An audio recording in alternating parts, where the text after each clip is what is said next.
Black Shield. We decided that what Ghana needs the most is infrastructure development. And if nobody's credit is good, should that include government? Government's credit should be good, not so? Yes, sir. So if you decide to give money, credit, to finance the activities of Ghanaian contractors, that money, it should come back. So where is that money? That money is with the government of Ghana and its agencies, and they know. They know. The former finance minister, Ken Ofori-Atta, knows. The current finance minister, Dr. Amin Adam, he knows. The head of Cocoa Board, we financed cocoa roads. They used to be the safest activity you can engage in. We invested in schools. So many schools that you might see here and there, it is monies from our companies that pre-finance them. You go all over the place. You will find it. Roads, bridges, schools, and so many others. If you go to Discove, there's a sea defense project, and it's been there. That project was started more than 7 years ago. That contractor has spent millions and millions working on that project. Not one peswa has been paid to that contractor. So what used to be about 1.8 billion Ghana cedis, listen to me again. A debt that used to be 1.8 billion Ghana cedis is now more than 7.1 billion Ghana cedis. I'm not talking old Ghana cedis or old cedis. That is real new Ghana cedis. If you convert it into US dollars, it's about $500 million, and it's growing every day with interest. So with the government of Ghana and its agencies, if they had paid us even 1/3 of that money to the contractors 6 years ago, there wouldn't be a Gold Coast or Black Shield problem. There wouldn't be a GM Bank problem. There wouldn't be a problem with any of our companies. They should pay the money. So today, what we are asking is we're saying, let them pay the money. If government doesn't have the money, there are arrangements that can be made. We all know what the situation in Ghana, what it is. So let's come up with a payment plan. They pay us, the customers get paid, the bank rises, and other things come. It's as simple as that.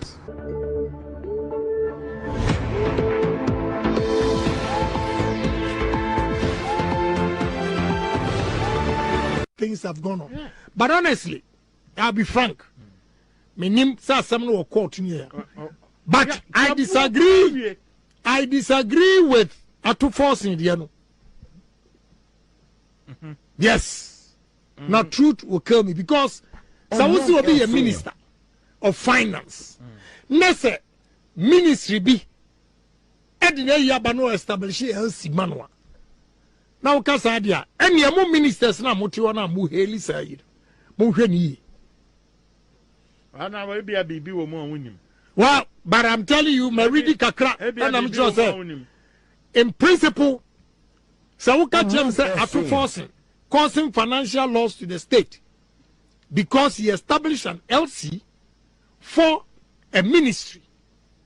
It is not his responsibility to check, say, Enyomanu Baya Nasama. It is the responsibility of that particular ministry.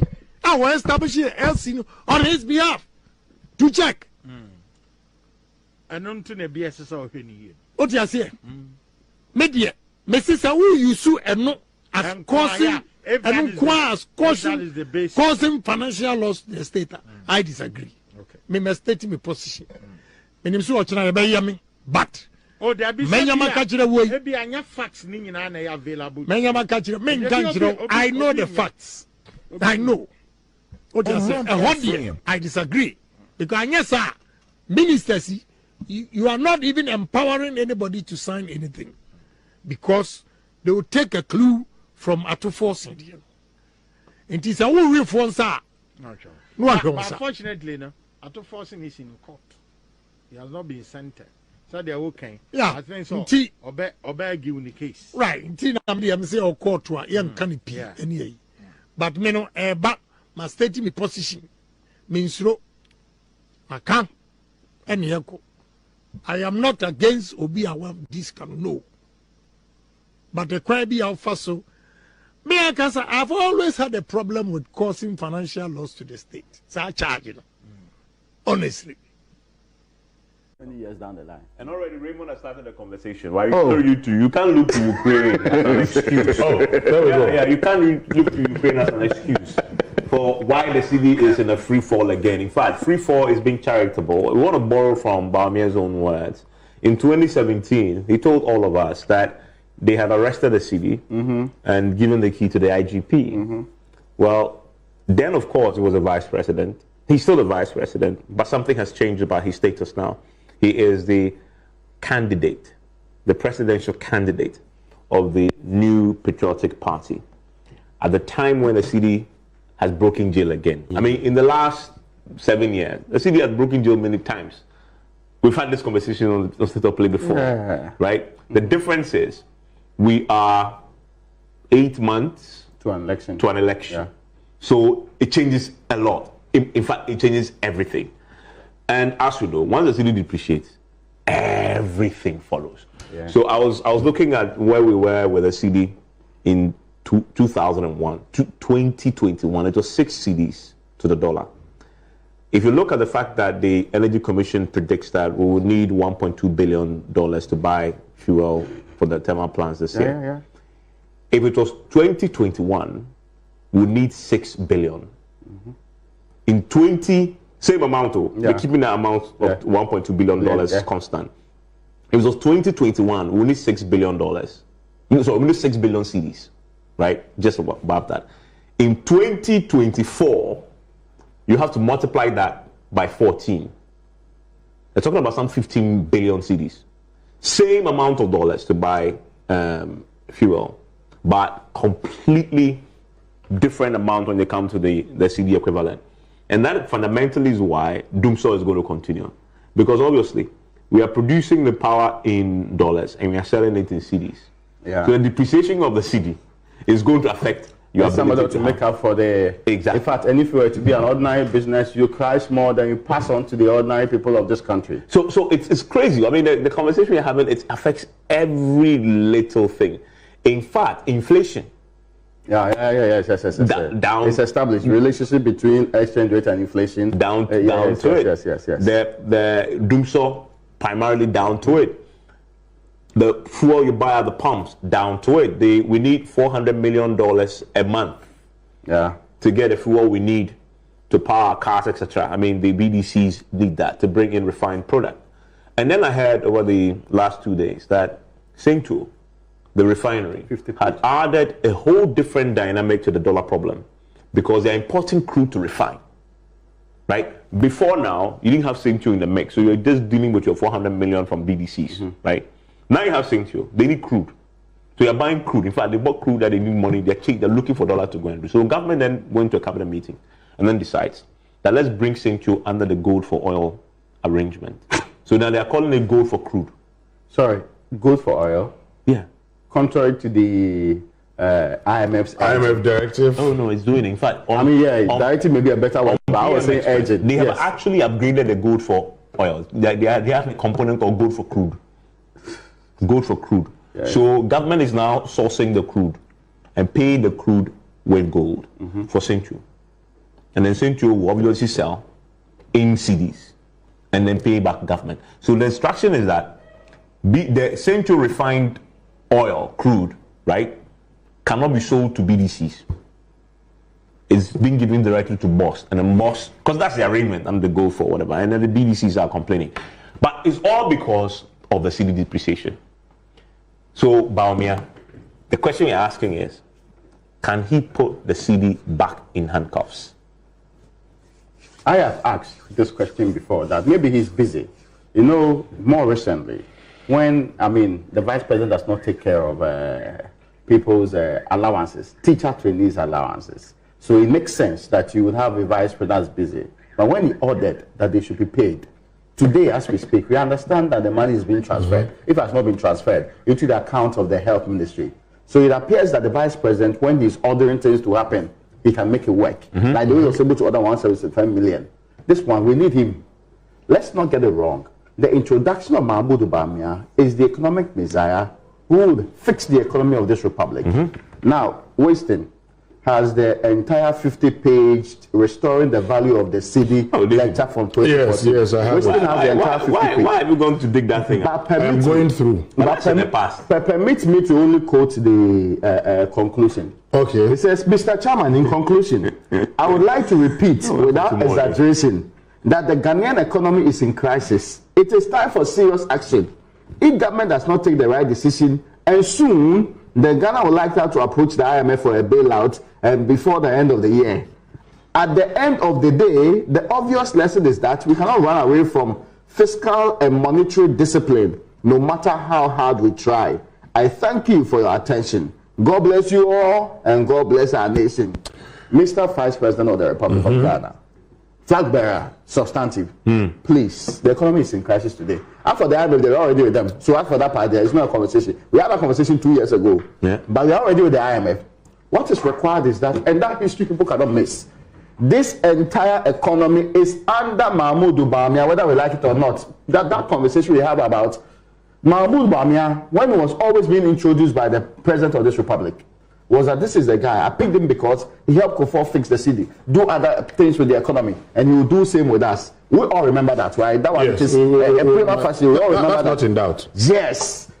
This is the time we need him most, not in distributing laptops or iPads, tablets, not in talking about technology, not in talking about digitalization. This is the time we need a savior, the be it all in the economy to fix the economy. You see, no, it is most important. Primary role of every economy, and I'm coming to this right before you come to that. I just want to say, Dr. Bawumia has this: if the fundamentals are weak, the exchange rate will expose you. Yeah.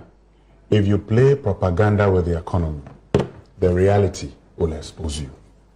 This is page 44 of restoring the value of the city. So what should government do to restore some value to the city? The good thing about literature is that it provides a basis for analysis all the time. And we can always go back to it and say, these are things that we know we should do. It says, Mr. Chairman, the following measures may be considered. The government has to admit that the economy is in crisis so that it can carry along the country and get public support for tough remedial measures it may have to take. 2, I will just read the points. 2, government should restore fiscal discipline by ensuring that we cut our coats according to our size. Ghana, 177 million to pay nursing training allowance. And also within ours. It is supposed to be delivered today. You think that's the most important thing we have to do under the circumstance? They have to win an election. I don't want to even say that we promised kidney people 1 whole year. We are still doubling how we are going to effectively deploy that. Listen to this carefully. Listen to it. So, revenue enhancing and expenditure reducing measures, such as. Thank you, Raymond, for the continuation. Yes. Ensuring value for money in the award of government contracts through a transparent and competitive procurement process that minimizes sole sourcing. 2, reducing revenue leakages with respect to tax exemptions. You tell me what the reality is today. People are listening to us. I think John Mahama saying this. No. This is 2014. Expansion. Because it sounds like something that the opposition leader will say now. So you are saying that. So that's surprising. If somebody just joined us, if somebody just joined us, you think you are reading. Yeah. It doesn't sound like you're saying that Bawumia said. But that's 2014. When he was in opposition. Yes. So he said it. In 2014. I'll just end at point 2 because all the meat is here. C. Expansion of the tax net through the formalization of the economy. Oh, so you mean that at that time, Bawumia was telling John Mahama to formalize the economy. Okay. So now he has to tell himself. The issue of biometric national ID cards and the implementation of a working street address system are critical to the formalization. That has been done, to be fair. But it doesn't end like that. We still do not have the informal sector. He said it could be completed in a year. In a year. We didn't do that in a year, but let's move on. Dealing effectively with corruption in the management of public finances, the verdict is out there. Government should immediately undertake a biometric-based payroll audit to eliminate ghost workers. That's something we do back and forth. This is the reality. Look, solving the problem. We once started something. The times where we could borrow 3 billion at the beginning of every year and say, and pride ourselves that we're doing something when we're artificially managing the Ghana city. Those days are over. Yeah. Now we can't go back. In fact, we're struggling, waiting patiently for 360 million. I listened to you yesterday with Lord Mensah. And I mean, you look, the simple thing is that where we find ourselves today, there's nothing we can do. You cannot change it overnight. It's not possible. This is something that we should have done 7 years ago. Look, it saddens my heart when the distinguished government statistician, an appointee of this government, actually shows government that, look, these are the problems we're going through. He does the trade vulnerability report and says, these are the things we import. Oil. We import more oil than we export oil. That's not in doubt. Toothpick, yemwade. But you know. You see? So when you know these things, what the distinguished government statistician is telling you we are is sending dollars to buy yemwade. That's Masa, what the government is telling you is that just look at where, and it actually shows you that your neighboring countries, what they import, and where you may have competitive advantage or comparative advantage. We are here waiting for IMF money. So as for us, in other jurisdictions, look, when the US government decided that they had to go electric, the government that was taking a decision was not taking a decision because it was going to be implemented in its time. That's true. They're looking into the future. Mr. Vice President of the Republic of Ghana, flag bearer, substantive, please. The economy is in crisis today. After the IMF, they're already with them. So after that part, there is no conversation. We had a conversation 2 years ago, but we're already with the IMF. What is required is that, and that history people cannot miss.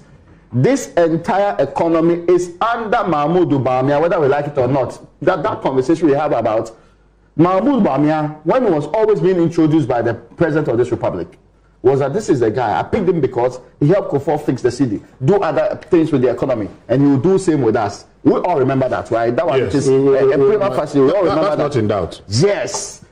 This is the time we need the most, not in distributing laptops or iPads, tablets, not in talking about technology, not in talking about digitalization. This is the time we need a savior, the be it all in the economy to fix the economy. You see? No, it is most important. Primary role of every economy. And I'm coming to this right Before you come to that, I just want to say, Dr. Bawumia has this, if the fundamentals are weak, the exchange rate will expose you. Yeah. If you play propaganda with the economy, the reality will expose you. This is page 44 of restoring the value of the city. So what should government do to restore some value to the city? The good thing about literature is that it provides a basis for analysis all the time. And we can always go back to it and say, these are things that we know we should do. It says, Mr. Chairman, the following measures may be considered. The government has to admit that the economy is in crisis so that it can carry along the country and get public support for tough remedial measures it may have to take. 2, I will just read the points. 2, government should restore fiscal discipline by ensuring that we cut our coats according to our size. Ghana, 177 million to pay nursing training allowance. And also within ours. It is supposed to be delivered today. You think today. That's the most important thing we have to do under the circumstances? They have to win an election. I don't want to even say that we promised kidney people 1 whole year. We are still doubling how we are going to effectively deploy that. Listen to this carefully. Listen to it. So, revenue enhancing and expenditure reducing measures, such as, thank you, Raymond, for the continuation. Yes. Ensuring value for money in the award of government contracts through a transparent and competitive procurement process that minimizes sole sourcing. 2, reducing revenue leakages with respect to tax exemptions. You tell me what the reality is today. I mean, everyone listening to us can I see John Mahama saying this. No. This is 2014. Expansion. Because it sounds like something that the opposition leader will say now. So you are saying that. Still that's surprising. If somebody just joined us, if somebody just joined us, you think you are reading. Yeah. It doesn't sound like you're saying that Bawumia said. But that's 2014. Then he was in opposition. Yes. So he said it. In 2014. I'll just end at point 2 because all the meat is here. C. Expansion of the tax net through the formalization of the economy. Oh, so you mean that at that time, Bawumia was telling John Mahama to formalize the economy. Okay. So now he has to tell himself. The issue of biometric national ID cards and the implementation of a working street address system are critical to the formalization. That has been done, to be fair. But it doesn't end like that. We still do not have the informal sector. If I said it could be completed in a year. In a year. We didn't do that in a year, but let's move on. Dealing effectively with corruption in the management of public finances, the verdict is out there. Government should immediately undertake a biometric-based payroll audit to eliminate ghost workers. That's something we do back and forth. This is the reality. Look, solving the problem. We once started something. The times when we could borrow 3 billion at the beginning of every year and say and pride ourselves that we're doing something when we're artificially managing the Ghana city. Those days are over. Now we can't go back. In fact, we're struggling, waiting patiently for 360 million. I listened to you yesterday with Lord Mensah. And I mean, you look, the simple thing is that where we find ourselves today, there's nothing we can do. You cannot change it overnight. It's not possible. This is something that we should have done 7 years ago. Look, it saddens my heart when the distinguished government statistician, an appointee of this government, actually shows government that, look, these are the problems we're going through. He does the trade vulnerability report and says, these are the things we import. Oil. We import more oil than we export oil. That's not in doubt. Toothpick, but you know. You see? So when you know these things, what the distinguished government statistician is telling you is sending dollars to buy your money. That's Masa, what the government is telling you is that just look at where, and it actually shows you that your neighboring countries, what they import, and where you may have competitive advantage or comparative advantage. We are here waiting for IMF money. So as for us, in other jurisdictions, look, when the US government decided that they had to go electric, the government that was taking a decision was taking a decision because it was going to be implemented in its time. That's true. They're looking into the future. Mr. Vice President of the Republic of Ghana, flag bearer, substantive, please. The economy is in crisis today. After the IMF, they're already with them. So after that part, there is no conversation. We had a conversation 2 years ago, but we are already with the IMF. What is required is that, and that history people cannot miss. This entire economy is under Mahmoud Bawumia, whether we like it or not. That conversation we have about Mahmoud Bawumia, when he was always being introduced by the president of this republic, was that this is the guy. I picked him because he helped Kufuor fix the city, do other things with the economy, and he will do the same with us. We all remember that, right? That was a prima facie. We all remember that. That's not in doubt. Yes.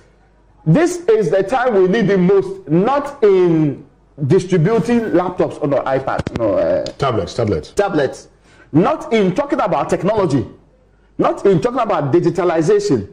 This is the time we need a savior, the be it all in the economy to fix the economy. You see, no, it is most important. Primary role of every economy. And I'm coming to this right before you come to that. I just want to say, Dr. Bawumia has this. If the fundamentals are weak, the exchange rate will expose you. Yeah. If you play propaganda with the economy, the reality will expose you. This is page 44 of Restoring the Value of the City. Ladies and gentlemen, you will recall that I stated in 2014 that if the fundamentals are weak, the exchange rate will expose you. That was true then, and it is true now. It is 100% correct.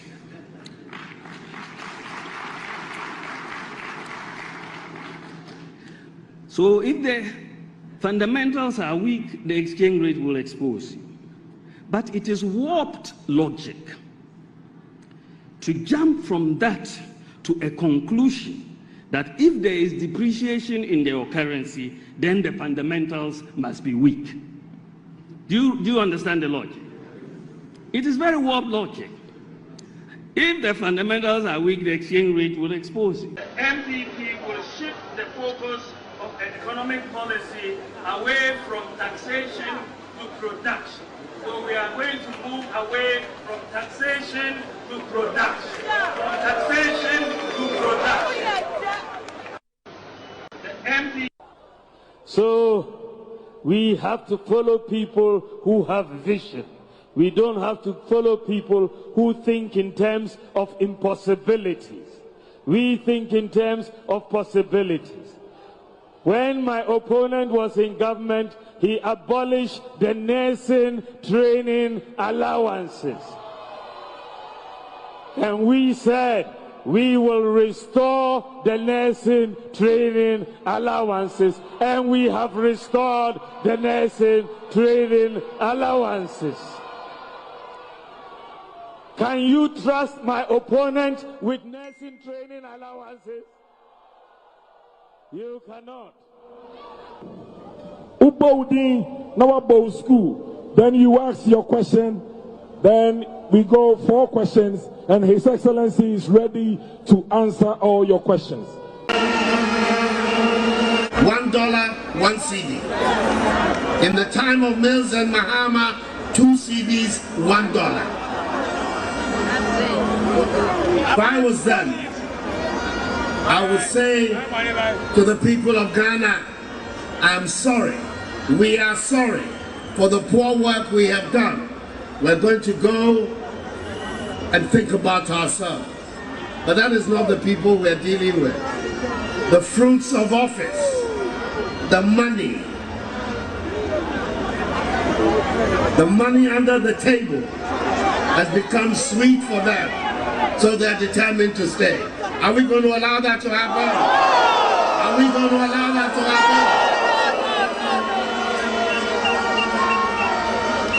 In Kufuor's time, one of the people who advised and helped him develop a strong cedi was my running mate, Muhammadu Bawumia. Then he was deputy governor of the Bank of Ghana.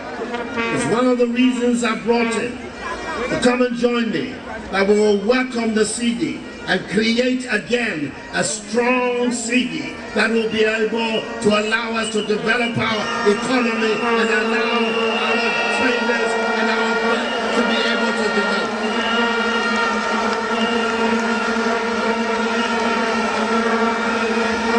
We have told the world that under our leadership, we're going to turn our back. What is the difference between the ordinary thief and a political thief? Number one, the ordinary thief steals your money, your bag, your watch, and your jewelry, isn't it? But the political thief steals your future, your career, your education, your health, and your business. Number two, the hilarious part is that the ordinary thief will choose whom to rob.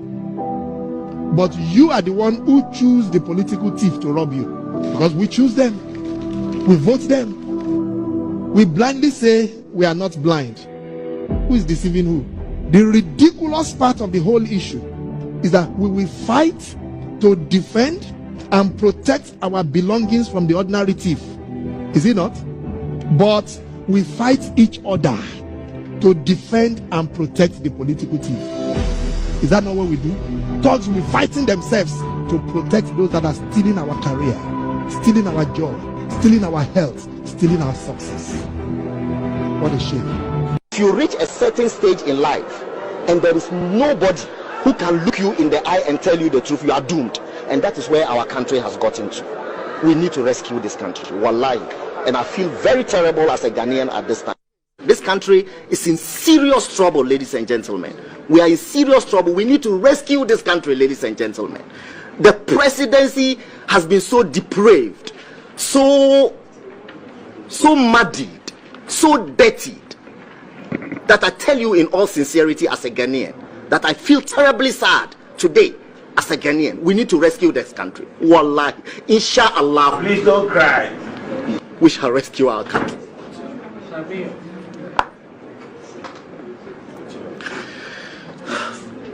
Government is broke, but people are spending billions to go inside the government that is broke.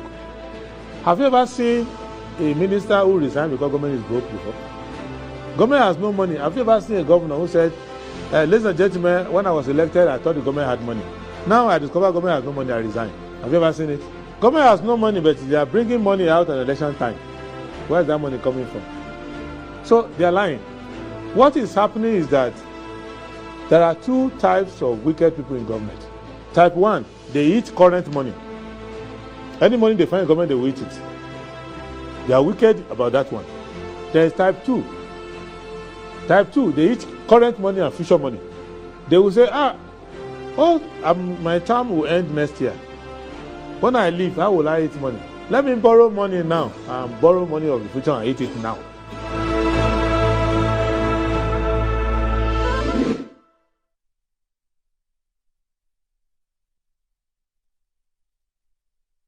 Right, hello, good morning and welcome to the show. This is Good Morning Ghana live on Metro TV. Well, it's Tuesday, the 28th day of May 2024. By His grace, we're alive and we're here with yet another edition of this show. Our gratitude to go to the Most High God for the rare privilege of being alive and, of course, the opportunity of having another conversation around the top stories making the rounds here in our dear Republic. I'll let you into our panel for the morning's conversation shortly. But let's take a look at the front pages of our newspapers. Daily Graphic. Halting cedi decline. Bank of Ghana rolls out tough measures. Sets up task force to monitor Forex Bureau. Bawumia Mahama, power of our economy at CEO Summit. Ghana loses $1.9 billion to post-harvest losses annually. World Food Programme. Minority urges President to construct Palugu Dam project. Reverend Father Campbell, 23 others for maiden ELC awards. Work on Minerals Commission office in Kumasi progresses. The Ghanaian Times. We have enough dollars to meet local demand, Bank of Ghana assures. Minerals Commission Ultramodern Ashanti Region Office ready October. Lands Minister inspects progress of work. Building contractors call for law to boost local material use. National Election Response Group to address threats to December general election. Court dismisses food sovereignty challenge to commercialization of GMOs. Daily Guide. Bawumia dares Mahama to debate. Ambulance case. Ato forcing Bex AG to drop case. Ebonage Herbal train staff. Boy 3 killed in Lewin accident. The Insight. Vote for Alan. NPP and DC have failed as ex-AGI president tells Ghanaians. Kenyans blast President Ruto for renting $18,000 per hour private jet for US trip.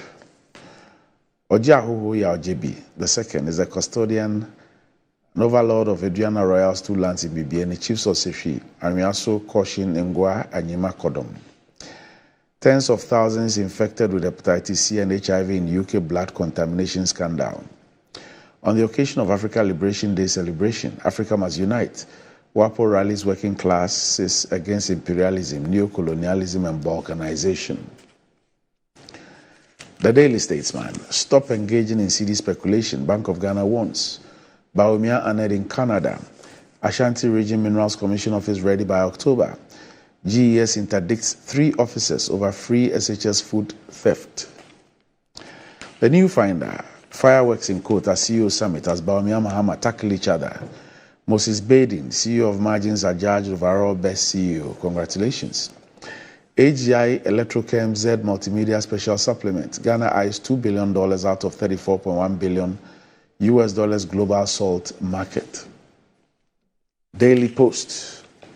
Mahama reveals many more companies collapsing under Akufo-Addo and Bawumia.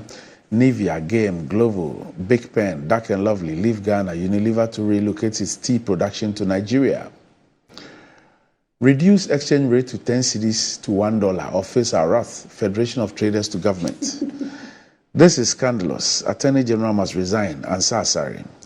Temamoto Way Expansion Project. Akufo-Addo Bawumia government pays $2.577 million to contractor for no work done. Economy Times. Government records 2.6% deficit for first quarter 2024.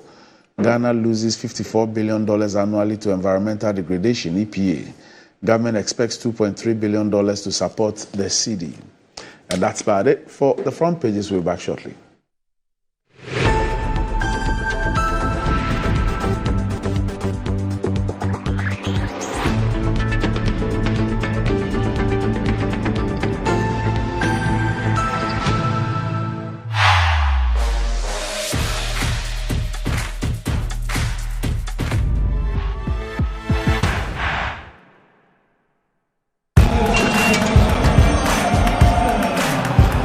We are back, bringing you the latest lineup from Betway. Betway starts strong with their front two, with Free Play Friday and Swipe Bet. In the middle, you've got all the control with Cash Out and Build a Bet. Plus, with Win Boost, you can boost your sports bet. At the back, they have Smart Picks and the Partial Daily Jackpot. You always get way more with Betway. This advert has been vetted and approved by the Gaming Commission of Ghana. Bet responsibly. No under 18. Terms and conditions apply. Betway. Get way more. Rise and shine. It's another day to stay on point. Toast is Friday, it's still on point. Watch is Friday all day long.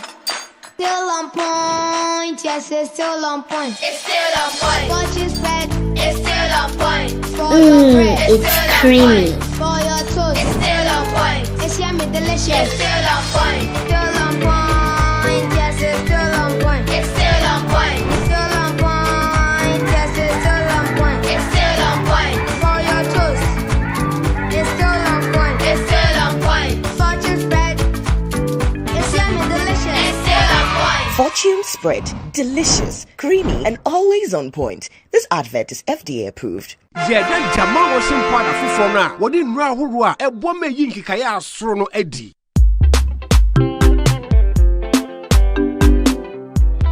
Sham. A mountain sound shisho. And a pu a hron sui. A yink kayan kasa. Oh, I saw to be. The Jamal washing powder for furnace sachets I can see in Numaba. A yink kayan kasa. Anima. Jamal washing powder, bottle 30. Can you mount the Bajawari? New Jamal washing powder. A mania meniti. Nemusi sham. Uhukafo a or ma wonta dieniti. FDA aje a dreading krato yatumu. In today's modern world, stairs are a challenge, especially for our elderly and those with health concerns. Navigating them can be difficult and even dangerous, but there's a safer way to move vertically. Lifts and Elevators Limited Company, your answer to a more accessible and secure vertical transportation. Our elevators and escalators, including top-of-the-line pneumatic vacuum elevators, Fuji elevators and escalators, offer a safer and more convenient alternative, eliminating the risks of stairs and enhancing accessibility for homes, businesses, and hospitals. Choose safety and convenience with Lifts and Elevators Limited Company. Elevate your spaces today. For more information, visit our website at www.elevatorsgh.org or call now on 0200-535-515. Lifts and Elevators Limited Company, the elevator people.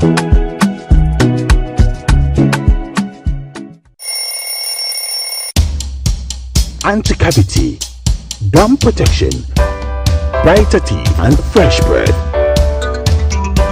I'm a fair missy way. The patch of Bantama. Matias.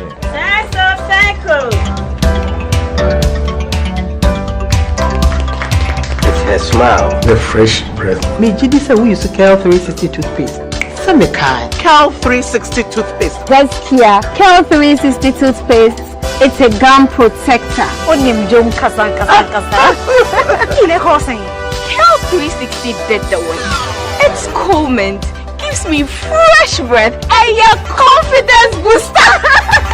You will see so feeling to Cal 360 toothpaste. Happy smile. Cal 360 toothpaste, anti-cavity, gum protection, brighter teeth, and fresh breath. Cal, happy smile. This advert is FDA approved.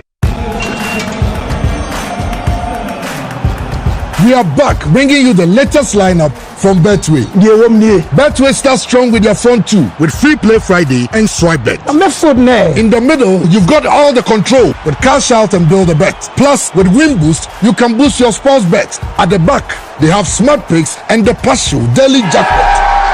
You always get way more with Betway. This advert has been vetted and approved by the Gaming Commission of Ghana. Bet responsibly. No under 18. Terms and conditions apply. Betway. Get way more. Welcome to Rehoboth West Coast.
Right, welcome back to the show. If you just joined us, this is Good Morning Ghana live on Metro TV.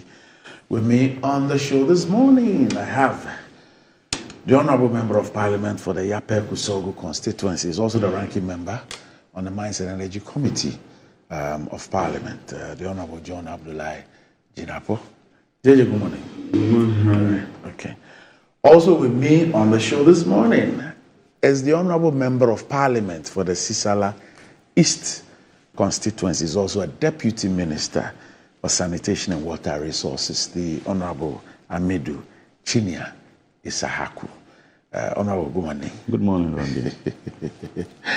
All right, if you're thinking of getting a toothpaste that will take care of the entire family and save you some money, the recommended family toothpaste is KEL 360 toothpaste. It's approved by the Food and Drugs Authority. It provides you and your family with all-round dental protection throughout the day with freshness. KEL 360 toothpaste is good for kids, children, and adults. Let your family be a proud family when they step out by constantly using KEL 360 toothpaste. KEL 360 toothpaste brightens your teeth, prevents cavity, and with its cool mint, gives you fresh breath throughout the day and protects the gum from decaying. For consistency and quality, use KEL 360 toothpaste. KEL 360 toothpaste is another product from Samara Company Limited, producers of Sasu. Is available in all supermarkets, malls, and provision shops. Call Samara Company on 0246 864798. KEL 360 toothpaste, happy smile. And enjoying the fruits of your labor is as important as enjoying the mansions of your labor. The pains of climbing the stairs when exercising could be challenging irrespective of your age, but worry no more. Lifts and elevators have got you covered with the best portable American pneumatic vacuum elevators on the market today. It's a simple self-supported elevator for both homes and offices, and guess what? It can lift your goods too. Wheelchairs can fit in and they come in 3 custom-made models. It's affordable and can be installed within 3 days. Visit Lift and Elevators at Sakuman or just call them on 0200-535-515 or send a mail to elevators@gmail.com for consultations and the best solutions in easy vertical movement. Okay. All right. So, gentlemen, let's start off with this.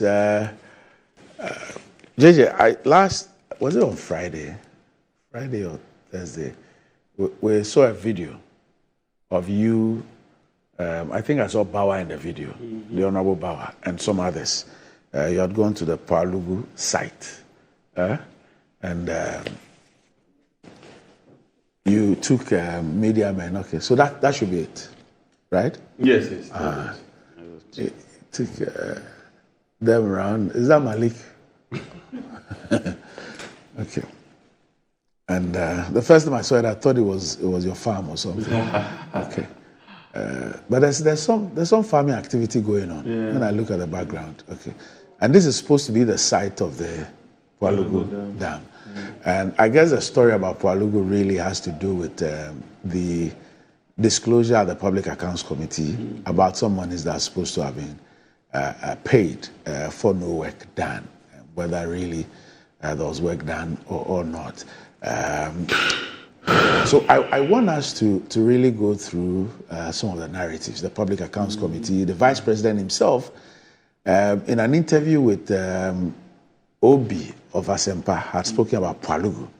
And then recently, on his campaign tour of the northern regions, I think the regions up north, he also had the opportunity to speak about Palugu as well. And so we'll watch those ones, and then I'll take your views as well as the views of... And I've seen a story that says that the minority is asking government to complete Palugu. I don't know how you expect that to be done. Almost $1 billion project. Minority urges president to construct Palugu Dam project. I don't know how you expect the president to do this in 5 months. But, well...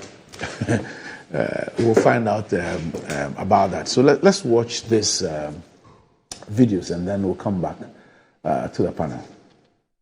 We are here to observe and inspect for ourselves the level of progress in respect of the Palugu multipurpose dam. As you would recall, in 2019, His Excellency President Akufo-Addo and Dr. Mahmoud Bawumia were here. They cut the sword for the construction of the Palugu multipurpose dam, estimated at almost $1 billion. The president assured that the project will be completed in 48 months. And so as we speak, by now, the project should have been completed and commissioned. We have received numerous reports indicating that no work is being done. And so we are here to witness for ourselves the state of the construction. We've engaged the paramount chief, we've engaged the community, and we are here ourselves to see for ourselves the status of the work. I can confirm to you that so far, almost $12 million has been paid to the contractor. At today's exchange rate of about 16 cedi, that translates to about 192 million Ghana cedis.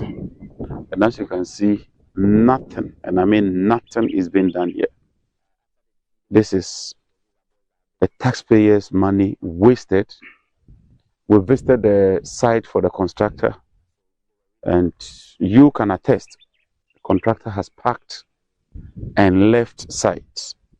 Not only has he abandoned the project, the chippings that he brought there, the few blocks that were molded to even construct the site, our information is that those blocks have been sold. The chippings has equally been sold. And so the taxpayers' money has gone down the drain. My checks in Accra indicates that the contractor has even left Ghana. we find this development very, very unfortunate. From all intents and purposes, this was nothing but an election gimmick to hoodwink the people. Right after the elections, nothing has happened. And so this can best be described as a scam. We therefore call on President Akufo-Addo and Dr. Mahmoud Bawumia, who comes from this area, to fulfill their promise. 6 days ago, we heard Dr. Bawumia state that this project is dear to his heart. And I asked myself, what project is he talking about? Because the project site has been turned into a farming area by the local community. And so we call on Dr. Bawumia to at least honor his promise to his own people. In the northern part of our country where you come from, and Amono, can you beat your chest and say, yeah, this signature project in the north? I think the most important project in the north since independence, a Palugu Dam project. Okay. Is the biggest investment. Say we're drawing books no more since independence. Okay. How check government be by say Palugu Dam. But we're here as a signature project and then Ebeda number one. So there's no doubt about that. Palugu Dam, no, it's no doubt in my mind that I was championing the Palugu Dam. We have not yet been able to do it, but by the grace of God, I believe we are going to do the Palugu Dam. It has to be done. It's a major priority because that can bring 28,000 hectares into cultivation. Ongoing. I intercepted documents from ECOWAS. Yes, sir. Chairman, I'm not happy with the response from the auditors because as part of the audit, they simply don't verify payment regularities. They do in-situ inspection of projects. So yes, you may be at the headquarters, but the regional officers who are closer to the project could have gone to site to ascertain that not merely paying for the project on paper, but the project has actually been delivered. So that's my first follow-up. My second one is the Palugu irrigation project is different from the Palugu multi-purpose dam. So I want to find out that this payment is not in respect of the dam, but it's actually the irrigation which serves farmers. The Russians, they're still looking for him. They don't know him. The Russians themselves cannot find him. It's the auditors. They saw the documents. Because the governor actually clarified that it's the auditors. I think the auditors are supposed to. Yes. So they should be speaking to the document, the nature of the documents that they saw.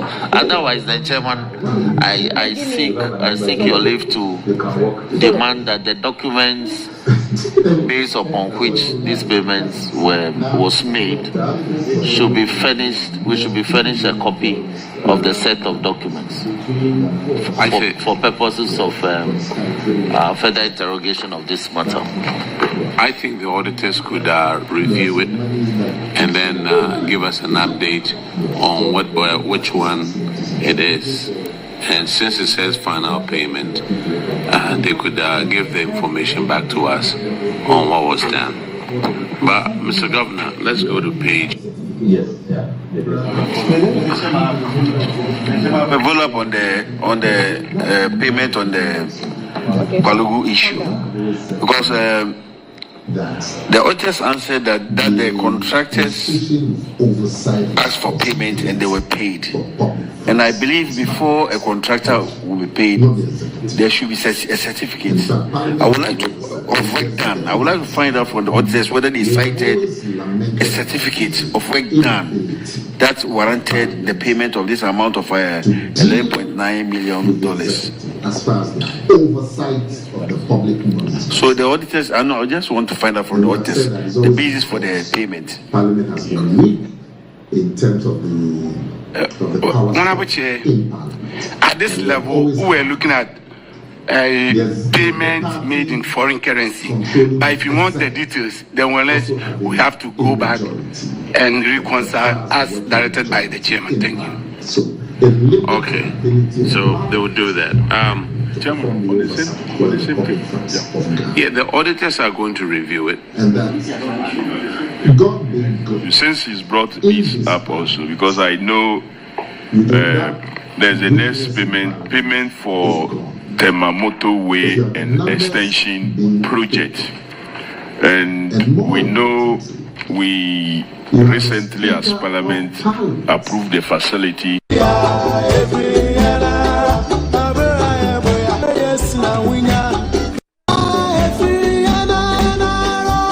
First-hand information, when we go back, that this country has been bigger. Now, over promises and by an idea in a year. First, we'll be any so. Oka Hoshama, I assess over Casembaya now here, and one of the kind of the promise party for Lumina. What promises and by say, what did you many we are? Now, where can make a Hindino, yes, I net here. Ya pre, Anna Bibia ya Kuma. See, dear Yankupon by Bia Ababo also handing Pudibabua. But a man called Professor Manforce may say, may I may see, Ubiana Koya Poto and credit another NK. Dear Miss Ryan say, the Seragana buying one bobo then, Nabuami, Namis Mukroni. Na me here. It's me ba me ba fufuo. Yen pese ka say, oh, alaji shabu ba e no.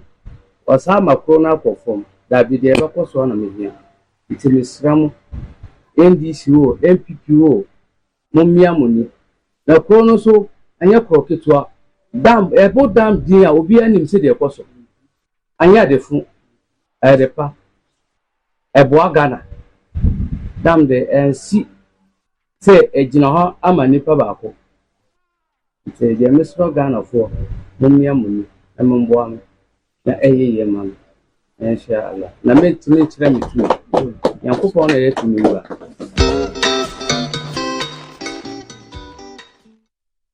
Actually, I've had the ranking member who's here with us in the studio. You've had the Paramount Chief. You also had His Excellency the Vice President. And then you also saw excerpts of what transpired at the Public Accounts Committee. But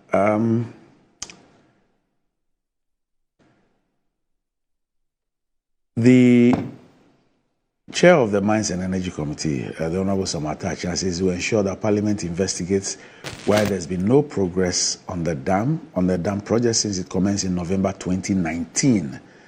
And for him, demanding answers from the contractor by Parliament would be a good place to start instead of politicizing the issue. Quote, the first point of the engagement is to bring the contractor, maybe with a consultant as well, and then we begin to grill the contractor having received $12 million. If there's documentary evidence to that effect, how did you apply it? Why have you abandoned it? Sometimes we color everything as political. But some contractors too can be very funny. They'll receive the money and then probably they'll abandon the project.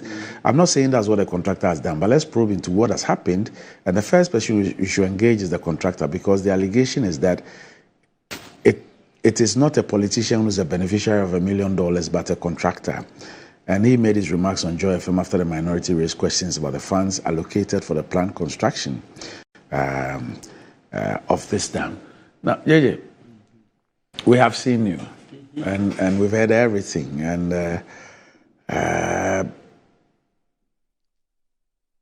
really, this thing, the sword was cut November of 2019.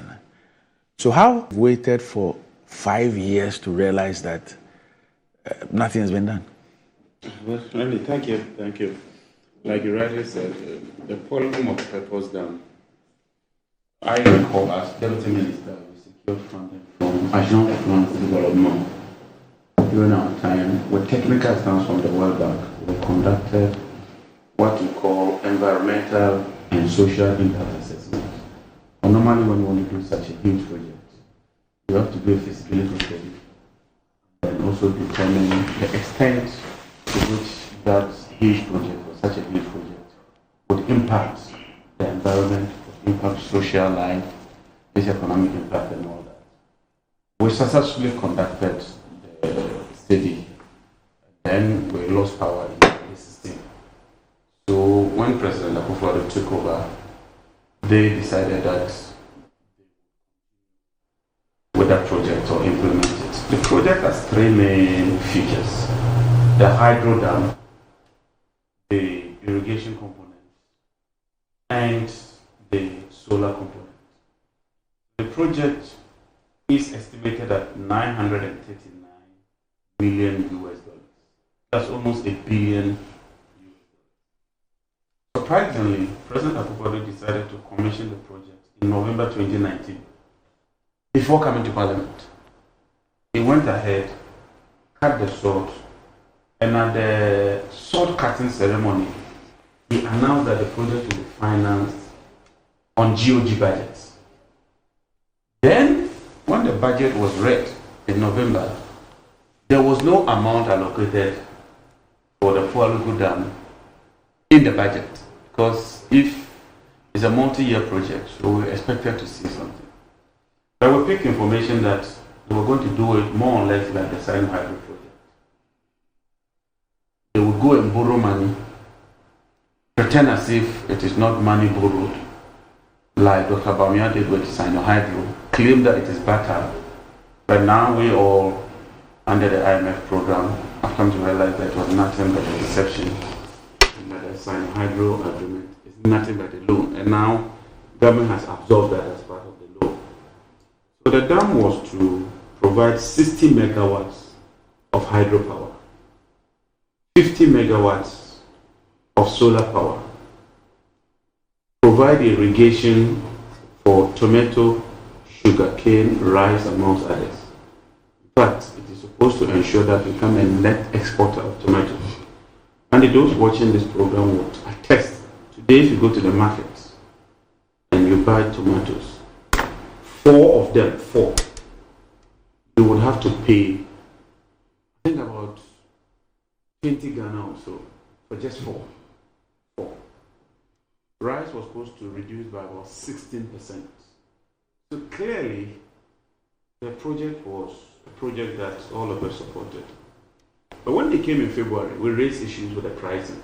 We thought that it was inflated. And if you read the handout, myself and Honorable Ataforson and then minority leader Aaron Ndrisu spoke extensively about the project cost. Then we spoke about the funding source. That if you wanted to use GOG money, are you sole sourcing Power China? Well, I've just been told that we have a little technical difficulty, so we'll be back shortly.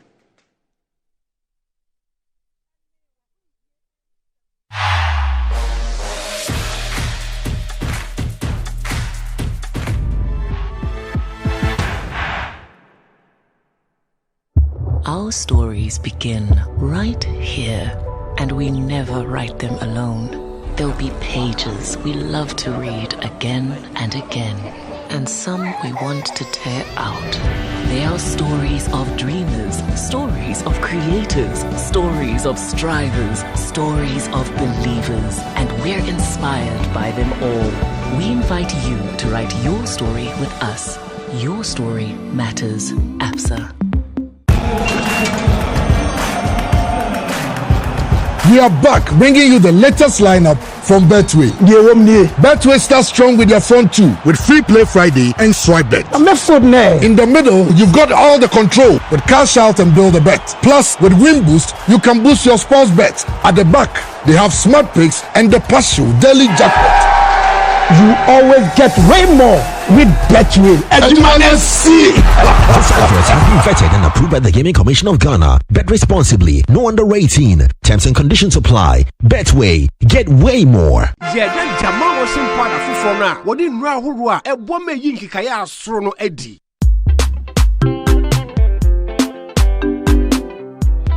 sham. Emma won sa ho nhihye. Ena epu ehuro nsu yi. Eyi nkekaya nkasa.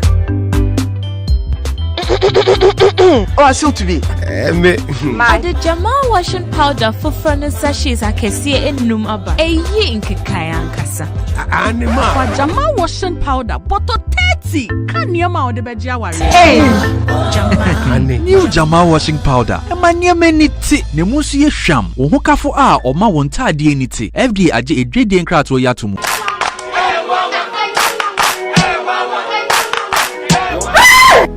Papa is working. Bar Herbal Hospital. Specialists in every kind of bone disease. Bar Herbal Hospital. Baby, a saga with beer. Nanso, yade timi sapa dompemu yade. Spinal cord, swelling of the arms, arthritis, bone injury, swelling of the leg with reddish color around it, and so on. See, Bar Herbal Hospital has special ultra-modern machine for checking up the body. I have tried them and I got good results. Try Bar Herbal Hospital.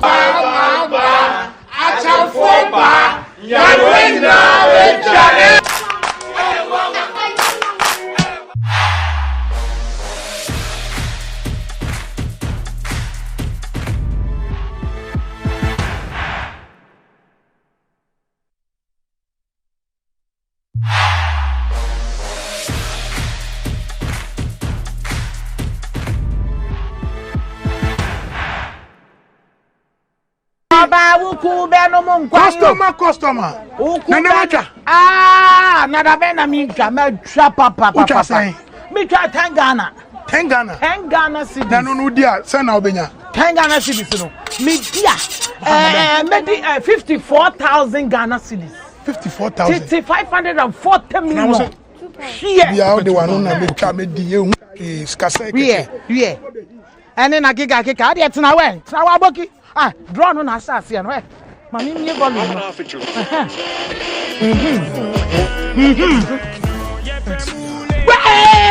Customer,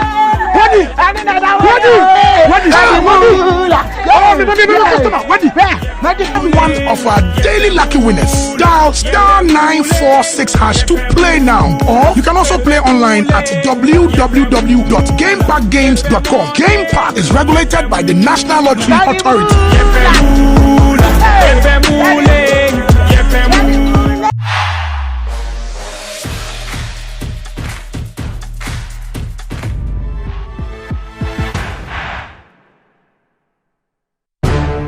The world has seen a lot of evolution in recent times. Global network facilitated by trade continues to grow stronger and forge nations closer together. On International Trade Focus, we'll share with you the current industry, tech and commercial avenues turning the world's trade wheel. This is your gateway to international business connections and trading events. Get the inside views, vital information, trends and analysis on emerging trade giants in Ghana and beyond. International Trade Focus, the global television trade showcase, transcending barriers in creativity and innovation. Join me, Anna Spiel, as I give you a whole menu of international trade activities. International Trade Focus, your timely business hub.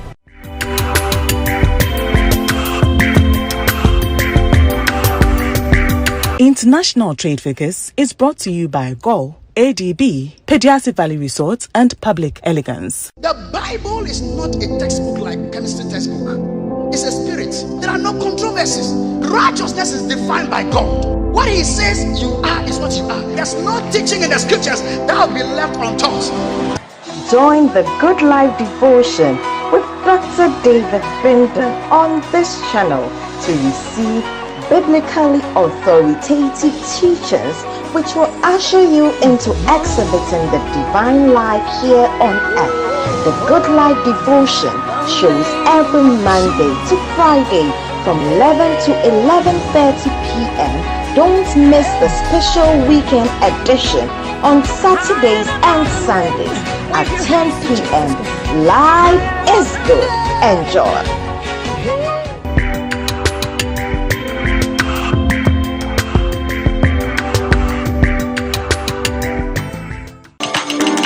Brace yourself for pageantry, reality, and entertainment. It's the ultimate celebration of beauty on the Miss Gorgeous Beauty Pageant and Reality Show. Prepare to cheer up and vote for your birth month delegate to victory. Miss Gorgeous, dare to dazzle.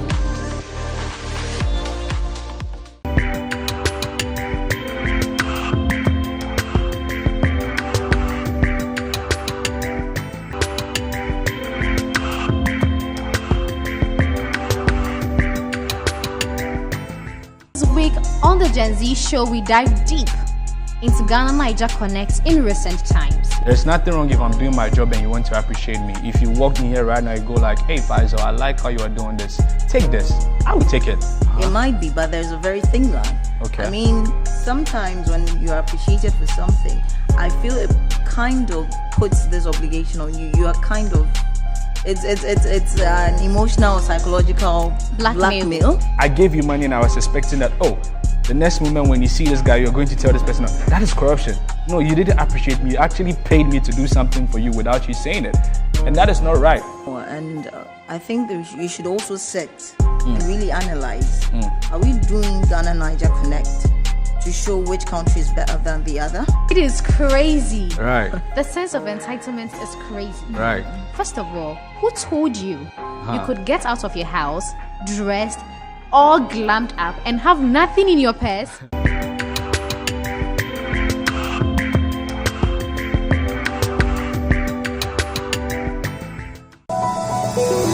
Are you tired as a consumer in Ghana when it comes to issues that confront you as a consumer? Worry no more. Coffee Capital, I'm here to give you the information, all that you need to make sure that your right is protected as a consumer. We have too many laws and agencies that should protect the right of the consumer. I'm here to give you the information that will help and assist you to get goods and services delivered to you without any worries. Watch the Capital Show on Metro TV.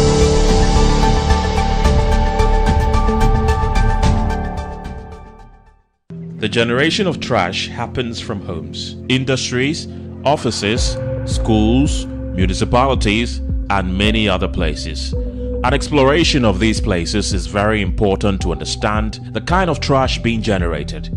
In this season of Trash Talk, we will take you to the field to have a texture of what pertains around us. It will be a delight to join us this and every Thursday from 8 p.m. to 9 p.m. on Metro TV as we engage experts, policymakers, and waste pickers on Trash Talk.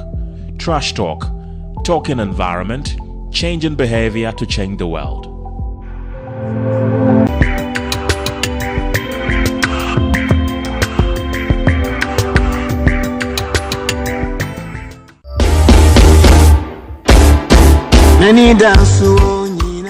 Adishimamba no mama watching mama kwaba I never say Jumedie no eye yen abrabo wa woni say yen abrabo de emunsam no e dross edi abeje so eye amamra hima adwo isua sa enti na maje adwa na me no ababedi nkomo na me tell say this not dia ensam no eye bebre say eye waware eye wo mpratwe wa pomuden ene wa honidie ensam ensi echiba na wankasa mwabrabo no wo ensi echiba de enu nti na maje sei na amamre so de so ni se efrete ehina uchiwo famimi sawo abusia be na entomben so na abo na wenum a wunim ntino na wie na me no begzi ani ji nsam ne de ene Ghana ensam na jiba bia ni nyina ye bedu krumu ne de ho nkomo tabre mi pesa wo kame ho na ye de yen abrabo dwumedie ehise so.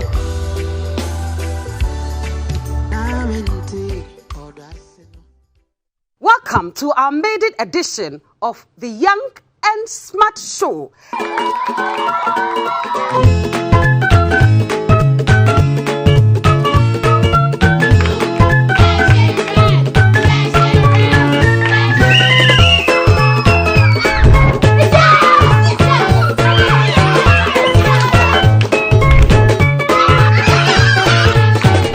amazing than everyone.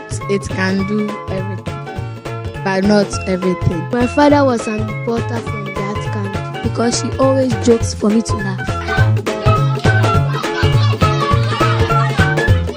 And we let you are your night.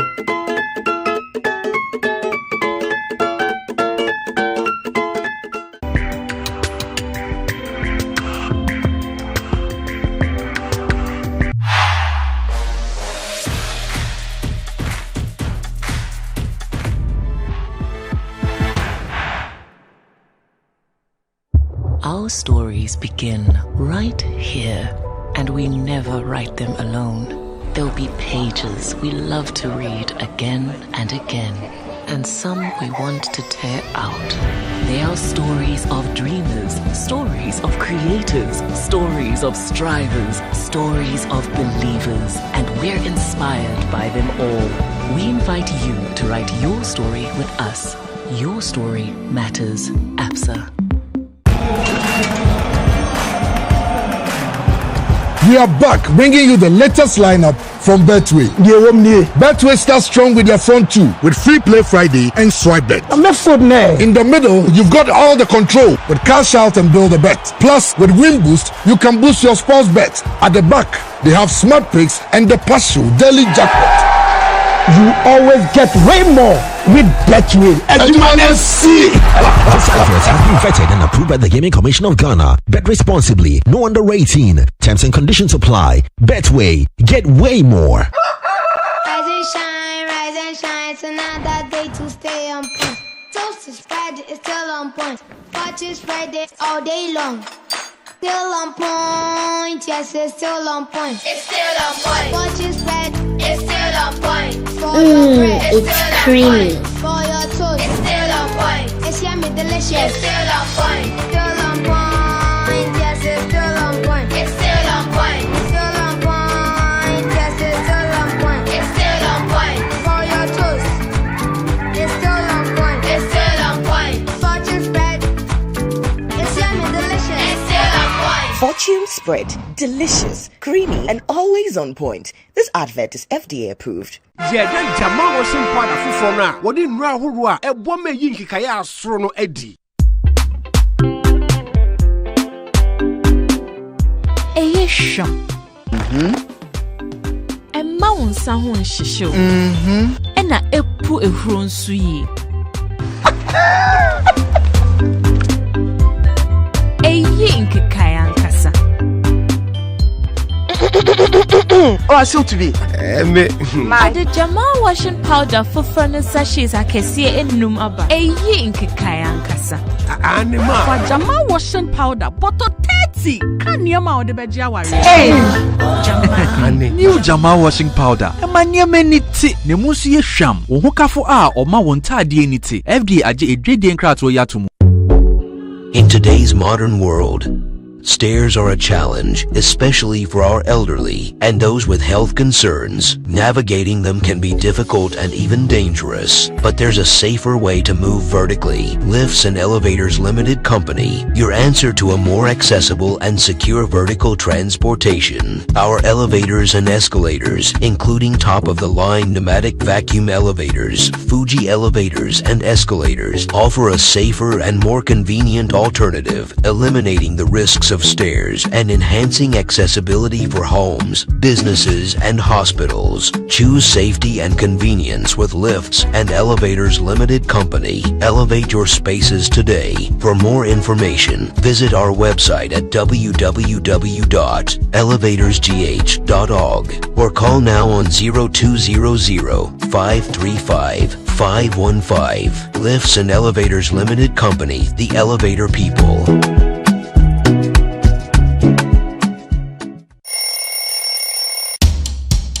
Anti-cavity, gum protection, brighter teeth, and fresh breath. I'm a fair missy way. The patch of Bantama. Machasi. Circle. It's her smile, the fresh breath. Me, Jidi said we use a Cal 360 toothpaste. Cal 360 toothpaste. That's Kia. Cal 360 toothpaste. It's a gum protector. Onim jom kasa. Kile Hossein. Kel 360 did the way. Its cool mint gives me fresh breath and your confidence booster.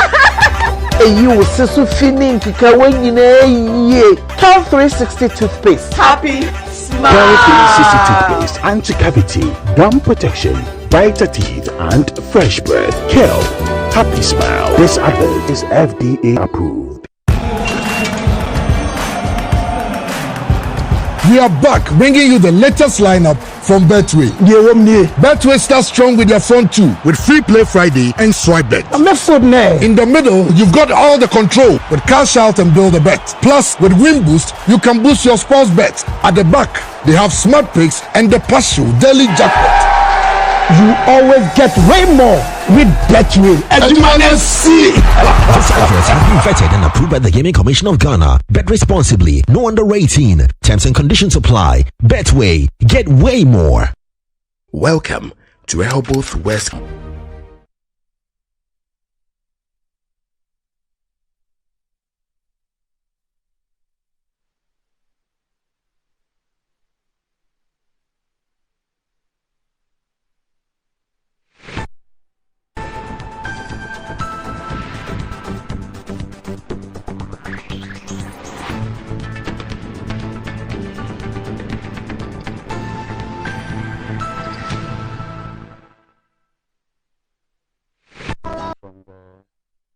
Minority side of the Mines and Energy Committee and some leadership from the national.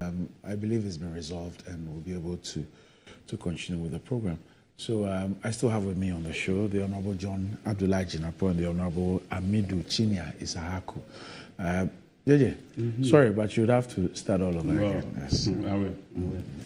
Thank you. Really, like I told you, we went to Palugu as a minority team to inspect for ourselves the state of the dam, because I recall in 2013, then as Deputy Minister, we secured funding from Agence France Développement with technical assistance from the World Bank to conduct what you call an environmental and social impact assessment study. Normally when you are engaged in such huge projects, it has some environmental impact. It has an impact on the social lives of the people. So that's the first step. We successfully secured funding for that.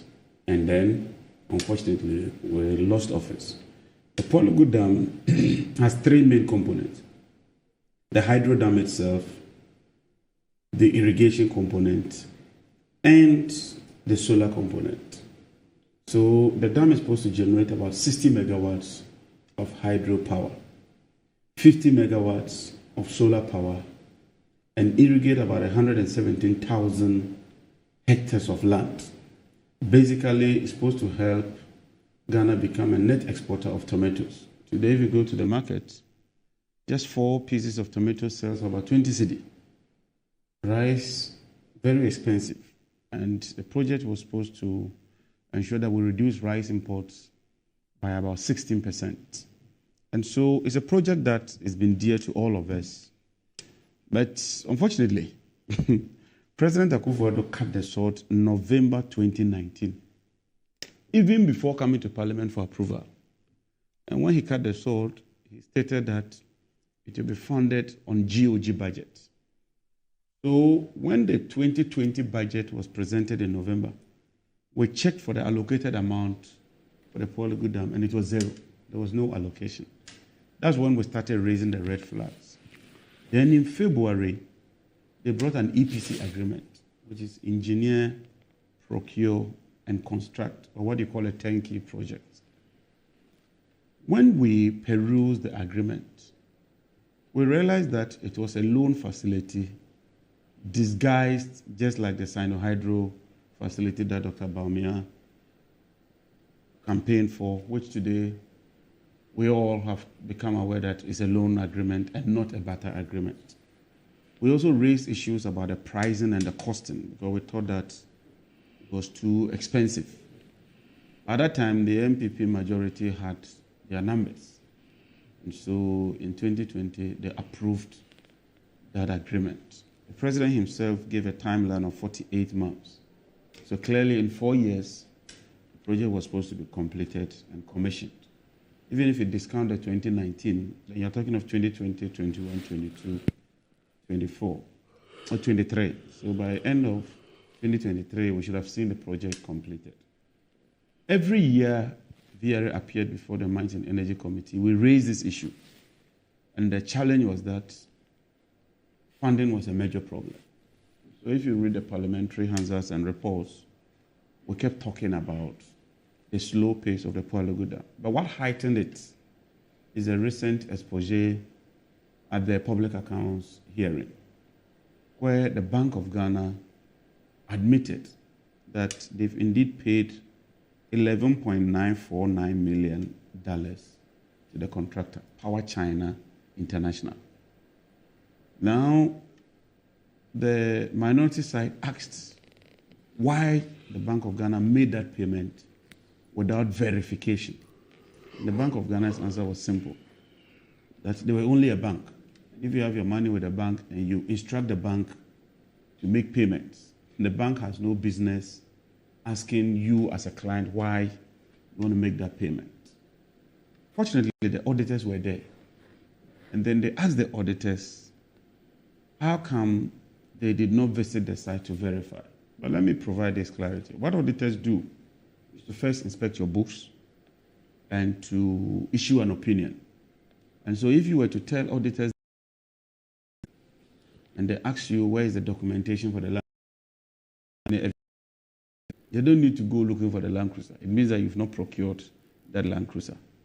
So I think that the auditors were within their right to raise that issue and to state that that payment ought not to have been made. And then the 12 million is quite a huge amount. So the minority leader then asked that we visit the site, and he facilitated the visit. So let me thank the Honorable Chairperson.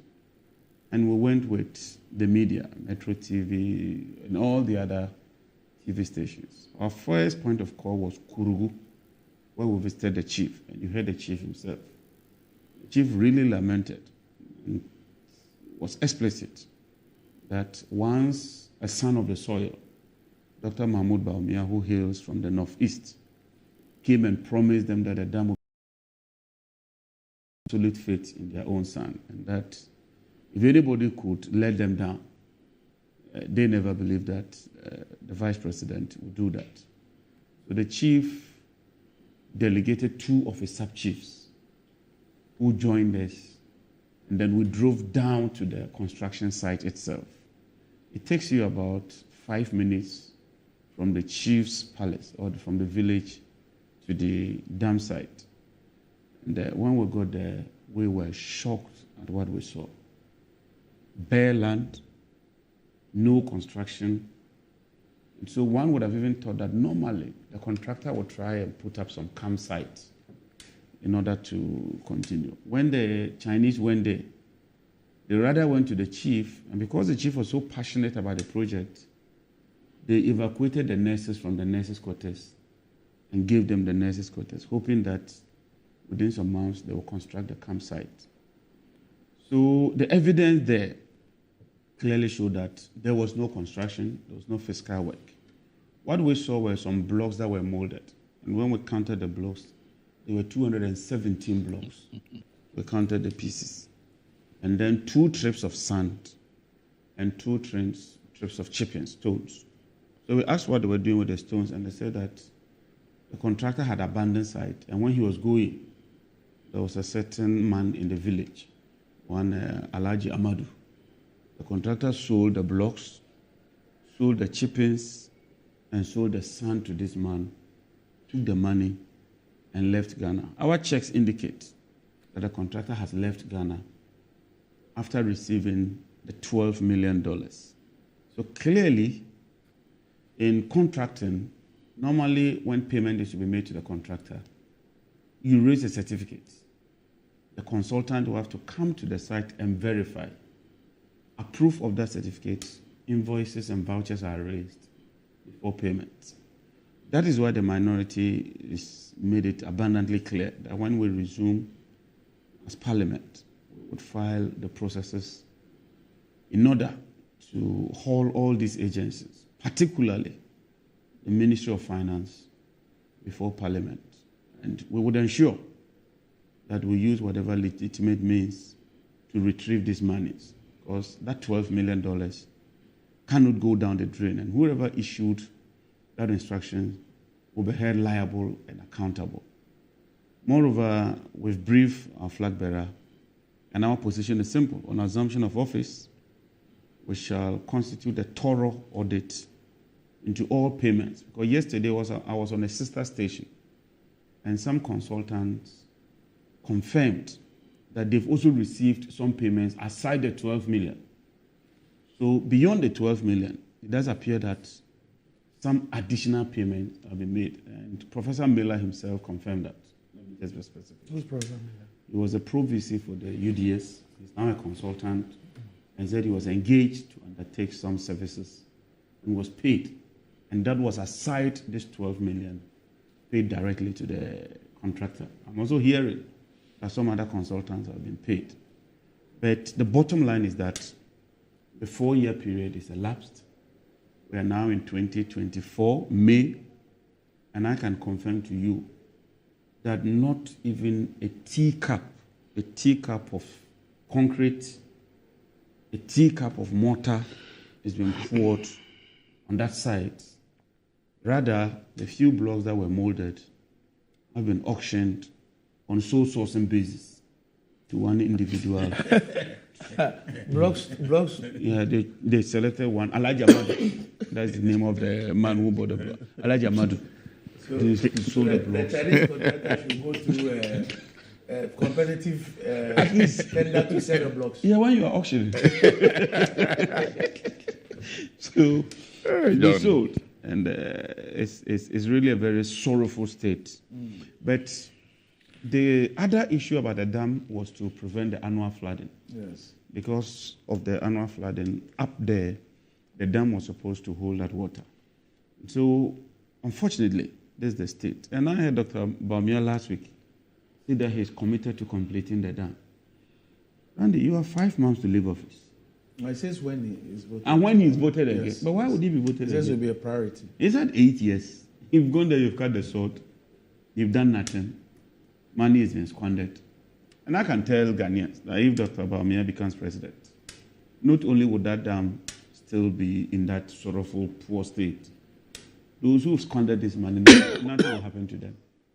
At least the president's Mahama administration would pursue these government officials and retrieve those monies. But I can tell you, Dr. Bawumia will not pursue his own. He wouldn't. We've seen a lot of them, a lot of such payments. And you see, it's been a trend. It's not as if it's just the Palugu Dam. If you look at the motorway, a similar one. Money is paid, squandered. And several other similar projects where monies are paid. The SkyTrain, for instance, they went and paid some $2 million. It's squandered. Nothing is done. If you go to the cocoa sector, the same payments made, squandered. In the energy sector, similar payments. So this government must leave office. We must push them out. A new administration must come and ensure that there's a high level of accountability. At least that's the benefit of democracy. The fact that there's an opportunity to change government, the fact that because the ruling government and the incumbent government would always fail to hold its members accountable, at least let them go out of office. Let's subject them to the fire of accountability.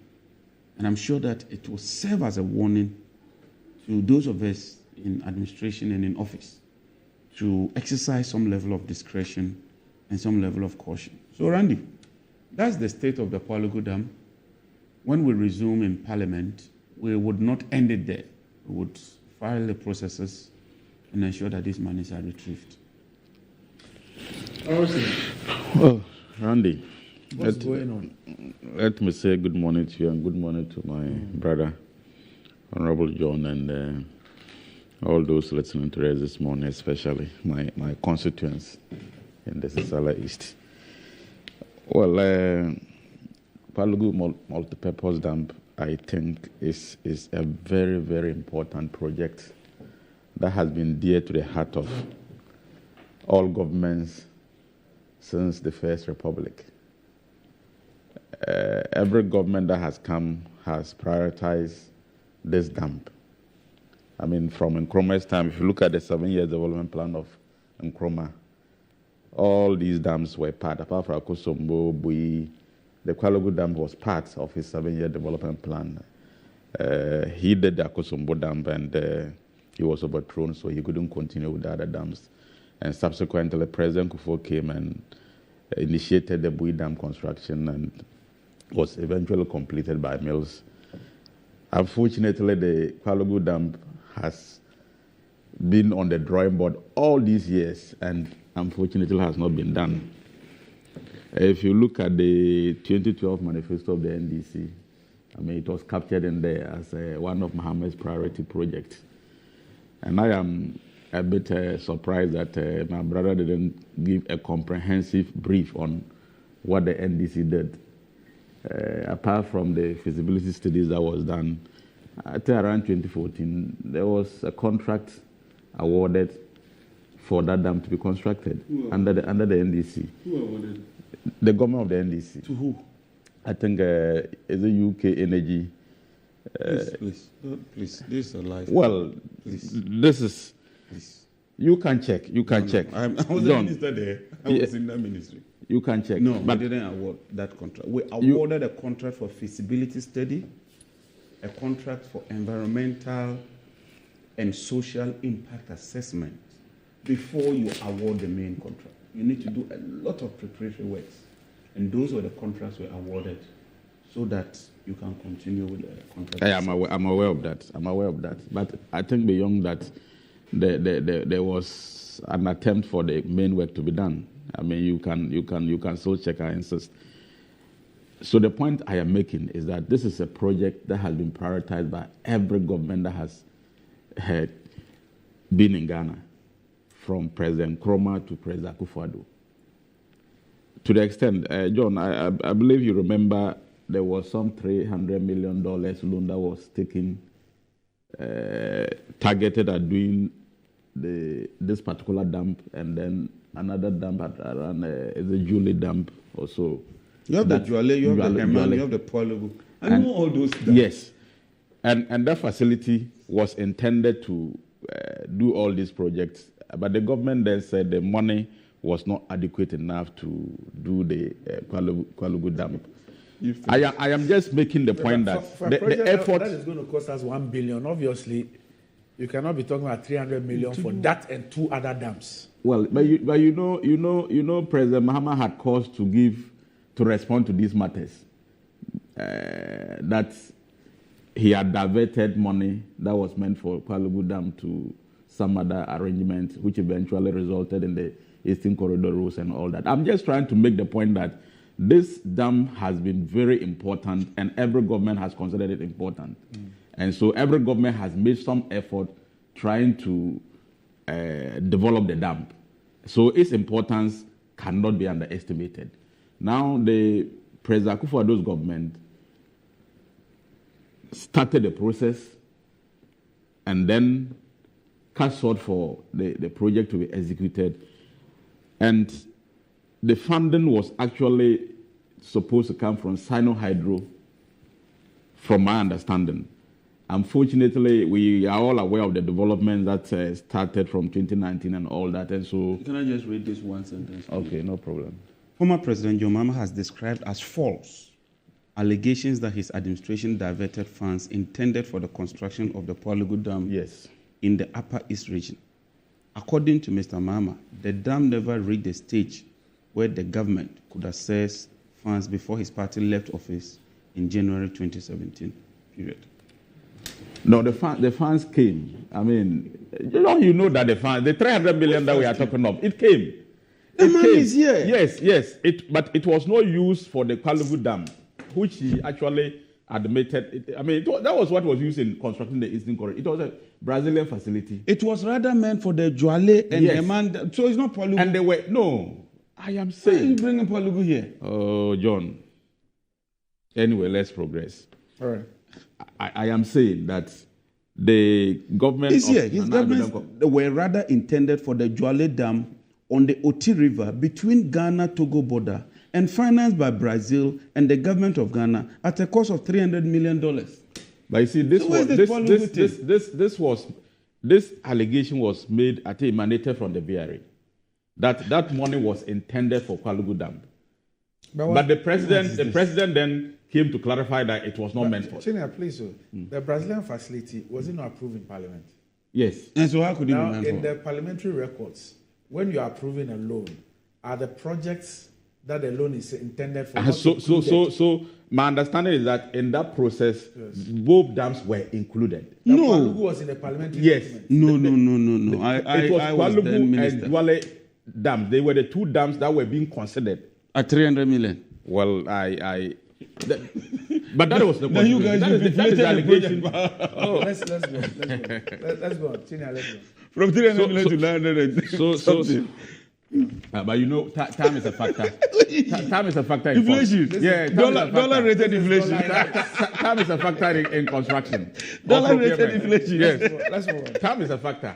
What you could have done in 10 years with $300 cannot be done today with the same amount. So between 2017 and 2019, inflation pushes from 300 to 990. No. But the design is also a factor. I mean, depending on the kind of design that was done and the design we are having now, could be. So, Randy, the government intended to do this dam through the Sano Hydro project, but because of the economic challenges, I think funding has been a challenge, which the Vice President has admitted. But the intentions are clear. And for the $12 million that has been paid, I also agree with John and then the chairman for the Energy Committee. A lot has gone on with the Palugu Dam. So much money has been spent on it, and we haven't made any headway. I will also agree that there is a need for a thorough investigation to establish what actually happened with these expenditures, because we need to know. Because the possibilities are many. And I don't want to throw a guess as to what might have happened with the money. So for now, we all have to be patient and treat government to get the contractors, the consultants, and government itself. Because before the payment was done, there should have been a certificate. What was the basis for the certificate? And the amount involved, what was it intended for? Was it for the actual construction? Was it for preliminary works? Whatever it was intended for, we need to know so that they can be valued for money. $12 million cannot go unaccounted for. And so I agree with him and I agree with any other person who thinks that there should be a thorough investigation And so I will also take this opportunity to urge government to urgently respond to this matter. I feel that ever since this matter came out through the Public Accounts Committee, by this time, we should have gotten a response, either from the Energy Ministry or the Agric Ministry, depending on the ministry that was actually, that initiated the payment, because it certainly should have been initiated from somewhere, so that they will tell us what was the purpose for that payment. Was it for actual works? Was it for preliminary works? Because if it's for preliminary works, then probably you don't expect to see physical works on the site, even though that payment might have been done. My brother is aware there are a lot of projects that government do payment for consultancy, they do payment for environmental assessment, they do payment. So sometimes you hear the values and you may be alarmed that you spend so much money and there is nothing physically to show. But that is part of the process. I mean, and a project that will cost $1 billion, it's not small. And so we need to establish what that payment was meant for. If it was meant for the contractor to go to site and work and he didn't work, of course, then we should be... China, in the interest of good governance, this matter happened about 1 month ago. If the chairman of the Mines and Energy Committee, who is a former Minister for Works and Housing, is also at sea and is asking questions, the ranking member is at sea. He's asking questions. The Public Accounts Committee, of which you are a member, is also asking questions. The governor says, ask the auditors. The auditors too are telling us something else. We elected people who superintend over these monies and who authorize for these payments to be made. Is 1 month not too long a time for somebody to tell us that it is A or it is B or it is C? Yeah, I agree with you. I just said that by this time, either the Ministry of Energy or Agri, whichever ministry the process to do the payment emanated from, should have been responding to this matter. So I totally agree with you. Government should have issued, through the appropriate agency or ministry, should have issued a statement or should have addressed a press conference to clarify what the payment was meant for and whether it was used appropriately or not, and who is responsible for the appropriate use or inappropriate use. All these matters should have been clarified by now, and I have made that point. Because me even sitting here, I wouldn't be able to talk about it deeply because I don't know. You was 12? I don't know what the money was meant for. Whether it was for preliminary works or it was actual works, I don't know. And if it is for actual works and 12 million has been taken and nothing is done at the site, then there is something wrong and somebody must be answering questions. Because you see, the contractor did not break into Bank of Ghana. Not at all. To go and take over $12 million. This is a country, and especially a government that believes that $2 million for ambulance is so huge a matter and a huge loss that we must pursue people and be in court for years in order to punish people who we believe had done wrong concerning $2 million. And so when we are told that we've paid close to $13 million and there's nothing to show, and this is how we respond to it, it raises a lot of questions. And it's as if this country has money that we don't know what to do with it. Because, like Honorable was saying, then you talk about this. Then somebody who says, oh, SkyTrain, we gave people 2 million. Then you see an Auditor General's report that says that the people didn't even have the right certification to even engage in what we gave them the $2 million for. Then you ask, so, and that there was no due diligence. So how come we keep dishing out these monies as if we have some bottom line? It's like the vault of the U.S. Treasury is by us, and we can just dip our hands and just throw money at people. Motorway, we are told that we paid some $2.5 million, zero. That is also another story. Then people will mention other ones. We've paid money. There's nothing to show. Recently, we were even told that we have some money with one of those World Health Organization agencies or something for medications. We have not even bothered to go and chase the money. So when you hear all these stories, and most of them are coming from audits. So Randy, I think that the point you made about 2 million euros that is being in court is what should be telling government and ministries and agencies to respond to these matters. Because if someone is being prosecuted for allegedly misapplying or abusing office and causing financial loss to the tune of 2 million euros, and these matters are coming up, there is payment of $12 million, and there is nothing to show. And I mean, somebody must be answerable to the people of Ghana, of course. And so government needs to respond. The appropriate ministry or agency needs to let us know. I am interested in knowing what the money was meant for. Like I said, there are huge projects like this. There are payments that can even surpass the $12 million. That may not necessarily have to be used for works, physical works on the ground. So they should come and tell us, was the money meant for preliminary works, which may not reflect physically on the ground, or it was meant for physical work? Well, no. That is why you conduct an audit.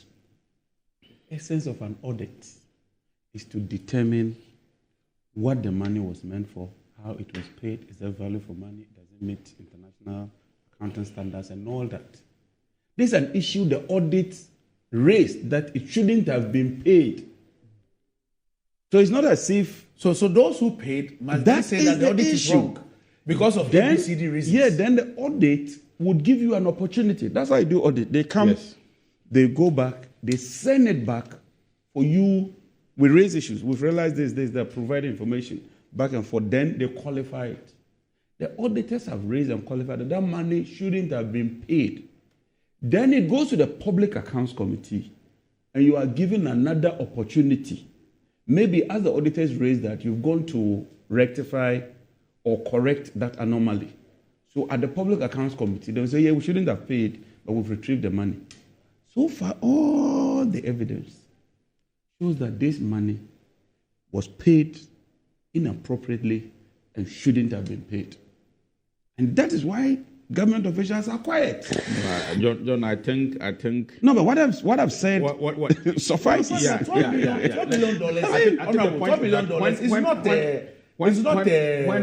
It's not chicken change. It's not $12 million US dollars. It's not. But the point is that when auditors comes to audit you, and they query a particular payment, you are given the opportunity 30 days within which to respond. Yes.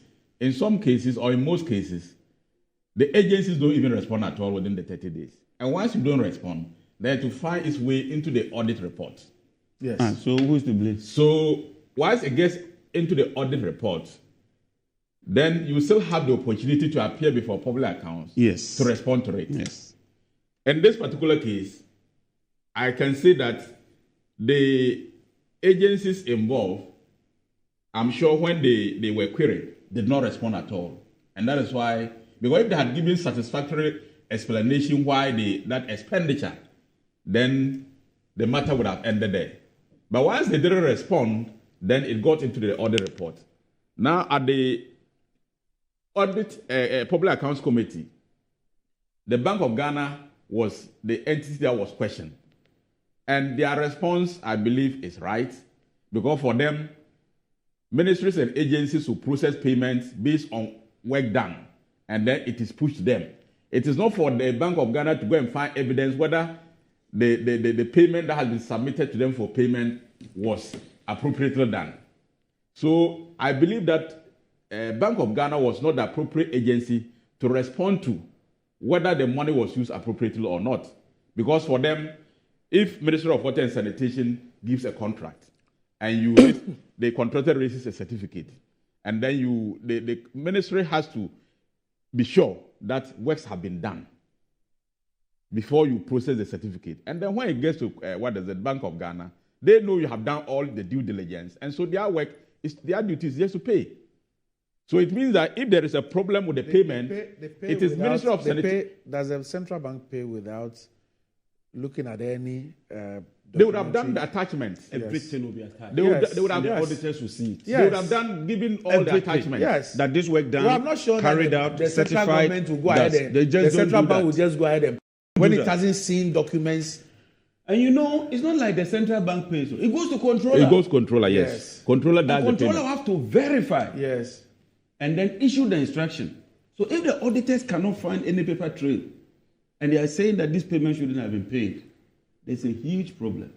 As Randy, like you said, Minister, 12 million is no small money. Dollars. There should be some evidence on the ground.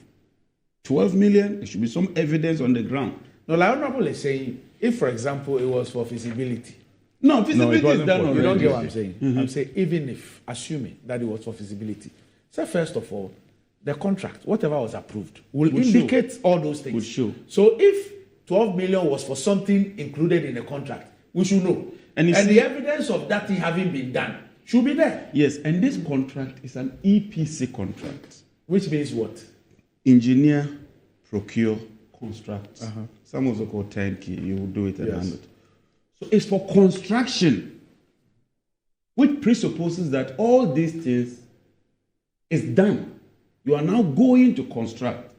So most of the payment, would be geared towards execution. That is my point. And I'm saying 12 million is too big an amount for paperwork or things that is done in an abstract manner, which cannot be seen physically. That is why we went there. So that at least we'll see for ourselves. Only to be told that the two trips of sand of sand. John, They've sold it. I mean, look, boss, the only way to unravel this thing is beyond 2024. It cannot be the in case. In 2025, it cannot be the case. We will get to the bottom. It can be unraveled now. I think you, this 12 million will retrieve it. We'll retrieve the 12 million. 2025, first 100 days, we'll deal with this matter.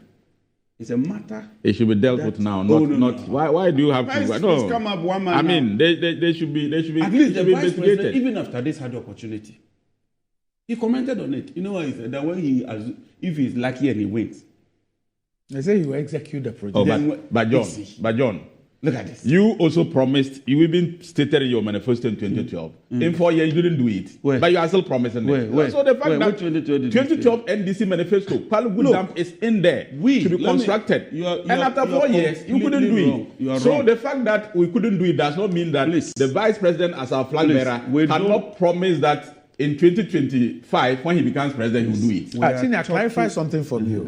In 2020, when the vice president was telling Obi that when he was asked about what the government has done up north, when he mentioned Palugu as a signature project that has been done, what did he mean by that? I think that was the point. It was awarded in November 2019, and I mean there were efforts to construct it. So on the basis of the site handing over and the fact that he believed the contractors would execute the job, he felt that it's the biggest investment would have gotten the north. That is a fact.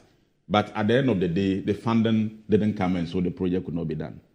You see, the truth is that it was a scam. Huh? It was a scam. Oh, John. Let me tell you why it was a scam. John, don't. We're nearing election. So the president quickly went and commissioned it in 2019. November. Yes, and 2020, they made capital out of it. Oh, how did that project? The vice president campaigned in the north with the Palugu Dam and even attacked President Mahama, and said that President Mahama never did any major project in the north, and that he, as a son of the soil, he's brought the Palugu Dam, and that if President Mahama wins, he will abandon the Palugu Dam. Oh, but he made it a campaign song, went from village to village, town to town, rallying the people. 4 years down the lane, not only have you failed to deliver that project, the evidence points to the fact that you've squandered some of the money. That is the issue. That is the problem. And I think that you ought to apologize to the people. And like the chief lamented, that if anybody could deceive them, if anybody would scam them, they never expected their own son. And look, you could tell that the chief was at pain. You bring them there, they give you accommodation, and look at the end of the day, look at what you've done. Look at this. And then you come and stand again, having mismanaged the project, having squandered the money. Then you say, oh, vote for me. When I come, I'll come and construct the dam. I mean, Ghanaians must. All right. I mean, this should be dismissed. Randy, yes. I think that John is being overly. No, I'm passionate. I went there. We are all passionate. I wish you were there. We are all passionate this about. One ignites passion. Dr. Baumia is very passionate about it ignites passion. You see, has it been said aside? You see, I have said that all governments from Nkrumah's government to date have made effort at. But nobody has paid 12 million to an entity that has vanished with it. We need to establish. No government has paid 12 million. John, we need to establish. That has vanished. We need to establish. The establishment was that the 12 million was paid to Power China. Yes. Where is Power China today? We need to know. We need to know. That one is an established fact. So it's not money that has been taken by government. We need to establish. It's money that has been paid by government. Yes. The officials that you are charging before court. Did you go to court because they took money? We need to investigate. The ambulance. The man brought ambulance. He brought the ambulance. There were no ambulances. There were no ambulances. You said there were ambulances. There were vans. I think something was delivered. He says, okay, let me take them back and pay you. You said no way. You still want to press charges. So let's the contractor has vanished. So you can imagine what will happen 2025. Tale, Matadeo. All right. So the daily graphic on page 18 says Bawumia Mahama, spar over economy at CEO's summit. Let's watch excerpts of what happened. No, yeah. I'm not going to be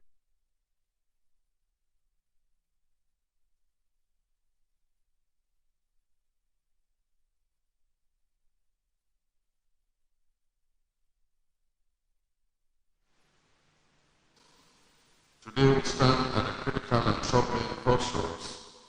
Our beloved country, Ghana, has become a bankrupt, collapsed economy due to poor leadership of almost 8 years. This leadership has failed Ghanaians and yet refuses to accept. About 304 projects so far. And so we are not talking about guinea fowl projects or that, or planting projects and so on.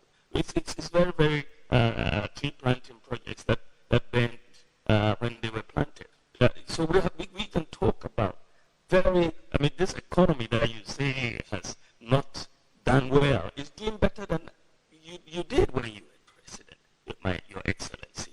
And so you can see, and then we implemented free senior high school education.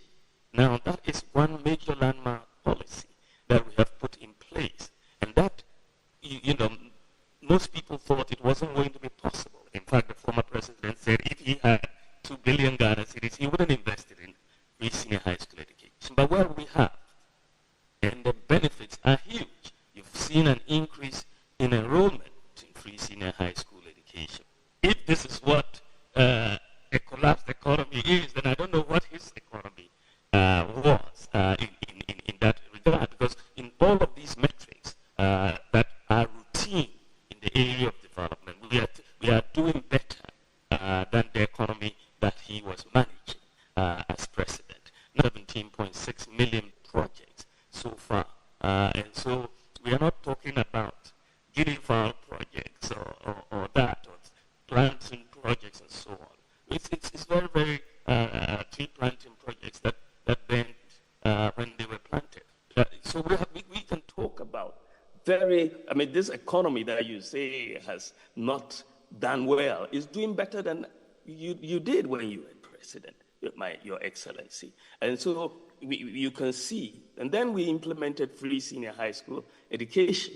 Now that is one major landmark policy that we have put in place, and that most people thought it wasn't going to be possible. In fact, the former president said if he had 2 billion Ghana cedis, he wouldn't invest it in free senior high school education. But well, we have, and the benefits are huge. You've seen an increase in enrollment in free senior high school education from 800,000 to 1.4 million, a 75% increase. And in the process, we have obtained gender parity. When we started free SHS, for every 100 boys in school, you had 68 girls. Today, for every 100 boys, you have 106 girls. And that enrollment increase has brought gender parity. But what is even more important is that if you look at the increase in enrollment into free SHS in Ghana, the highest increases have come from the 5 northern regions. So they constitute the highest ratios of enrollment in free SHS in Ghana, which is very good because the poorer societies, the poorer regions are getting more access. But what is even more important than this is that the quality has not dropped. We are seeing a major increase in quality through performance. And they have not been cheating, by the way. You've seen that, the core 6 subject in WAXI, and Ghana has not left the West African Exams Council, by the way. We are still part of it. But the top core 6 subjects, the performance in 2015 pass rate was 41%. Today, core 6 subjects, the pass rate is 64%. So we are seeing better performance as a result of this. So if this is what a collapsed economy is, then I don't know what his economy was in that regard, because in all of these metrics that are routine in the area of development, we are doing better than the economy that he was managing as president. Now, beyond this, as I said, one has to go beyond the routine because in getting the business economy to move and the business sector to thrive. We need ideas. We need transformational ideas. We need to change our system. And this is what we have been doing over the last few years, also trying to change the system. And this is why digital transformation has been very important for us. Today we stand at a critical and troubling crossroads. Our beloved country, Ghana, has become a bankrupt, collapsed economy due to poor leadership of almost 8 years. This leadership has failed Ghanaians and yet refuses to accept or even take responsibility for the most reckless management of our economy known in previous history. This has plunged our nation into an unprecedented economic crisis and is reported to have pushed more than 800,000 of our fellow citizens below the poverty line. Unemployment has jumped to 14.7% from 8.5% in 2017, the highest level recorded in the history of the Fourth Republic. Inflation is above 25%, and current interest rates range between 30 and 50%. The exchange rate, which was previously at 4 cedis to the US dollar, has crossed the 15 Ghana cedi threshold, and there appears to be no end in sight to the deterioration of the poor cedi. And on a humorous note, this is long after government inaugurated a high-powered committee, 38-member committee, to investigate causes of the depreciation of the cedi in 2022. Despite this government appears unconcerned or unwilling to cut expenditure and continues to spend more on creature comforts instead of investing in the transformational infrastructure that will propel this nation forward. I drew attention to the significance of digital transformation as a crucial factor for Ghana's economic progress. Additionally, I elaborated on the advantages of implementing a 24-hour economic policy to enhance competitiveness, attract investments, improve socio-economic development, and stimulate private sector growth.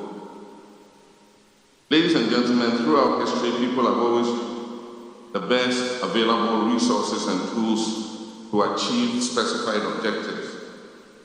Game, Global, Nivea, Big Pen, Dark and Lovely have all shut down. Unilever has relocated its tea production to Nigeria, and amid all this, our public debts now hit a staggering 658.6 billion Ghana cedis. But we cannot despair over the poor quality of governance that has served us in the last 7.5 years.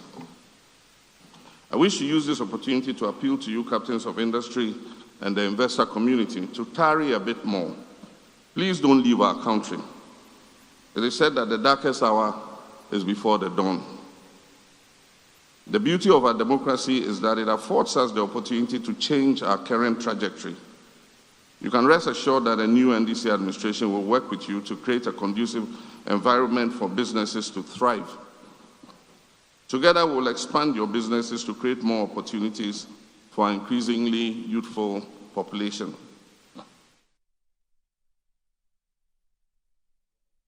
All right, so those were excerpts of the speeches by President Mahama and His Excellency the Vice President, Dr. Bawumia. Now, so if you check out page 3 of Daily Guide, it says that Dr. Bawumia has challenged President Mahama to a debate on the economy. And he said the current government has undertaken tangible and verifiable development projects as opposed to those of the NDC. And the Vice President argued with the NDC flag bearer, stated that NPP government's initiatives are not guinea fowl. He says that we have done over 200 projects in the area of Zongo development across all Zongos in the country. You look at our investment in technical and vocational education, over 6 billion cedis in the last 7 years, the highest investment in TVET by any government in the Fourth Republic. And we've made technical and vocational education also free in that context. You see, in terms of our development authority, there are 1,609 projects completed. And under the Northern Development Authority, it has also completed over 304 projects so far. And so we are not talking about guinea fowl projects, but real projects. Now, President Mahama said, quote, "We are all aware of our country's current challenges and difficulties. Today, we stand at a critical and troubling crossroads. as our beloved Ghana has become a bankrupt, collapsed economy due to poor leadership over the past 8 years, pushing some 8,000 of our citizens into the poverty line. Honorable Chinya. Well, Randy, first of all, I want to commend the two presidential candidates for accepting to speak on the platform. I mean, if you want to lead, the most important thing is to express your vision clearly to the people you want to lead. And you know, in Ghana, the NDC and the NPP are the two major political parties. Everybody knows on 7th of December, one of them will be elected the president of Ghana. And politics should be reduced to vision and ideas and policies of the various political parties. And so when you have our leaders sharing the same political platform to tell the people they want to lead what they intend to do constructively, I think it's really positive. And I was very excited when I listened to both of them yesterday. It will give Ghanaians the opportunity to, I mean, unfortunately, both of them have been in government before. The former President Mahama has been vice president and president before. Dr. Bawumia has been vice president the last 7.5 years. And so at least both have an opportunity to showcase what they did when they were in government and to tell the people what they intend to do if they get the next opportunity. And listening to both of them, of course, they both espouse what they have achieved in the past. With Bawumia, Dr. Bawumia telling Ghanaians a lot of projects in education, in health, in the economy, and I mean major areas, and then also telling us his vision if he becomes president. Of course, former President Mahama taking a jab at government on some of the difficulties that confront the Ghanaian economy, which is in his, I mean, certainly he has to take advantage of that. But Randy, for me, I keep saying that the current economic challenges that confront Ghana, from the president to every appointee of this government, will be out of your mind if you don't sympathize with the people of Ghana. Because there are real challenges, there are real difficulties that faces families, individuals, businesses, and all that. But don't let us also forget that these challenges are global in nature. I mean, it is not the case that all the reasons why we are facing these challenges are within Ghana. I mean, for instance, the currency depreciation, the cedi depreciation against the dollar. If you go and look at the international market, the US dollar has, I mean, posed a challenge to almost all currencies across the globe. Go and check. All currencies have depreciated against the US dollar. It's not just Ghana. And if you look at the last report that was issued, in fact, Nigeria's Naira has depreciated against the dollar. It's worse than Ghana's situation. And the finance minister spoke, I think, a week ago, outlining measures being put in place to ensure that the cedi is stabilized. I mean, that is the responsibility of government. When things are get out of hand, you have a duty. You can't only lament about the global situation, but you have to find solutions to the problems. And the solutions are in two folds. One, you have to be looking at short-term solutions, and that is where government is looking at the MOU being signed with our bilateral creditors.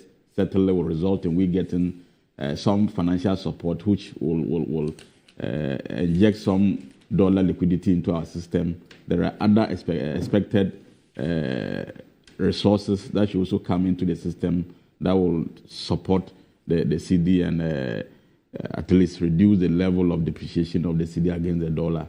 Of course, there are long-term solutions which will involve the 1D1F and other major projects that we have to invest in, so that eventually we should be able to produce a lot of things within our country and reduce the level of importations, so that the pressure on the dollar or the cedi to change to dollars for importation, once that eventually reduces, because we are self-sufficient and the production of certain products, our currency will be more stable.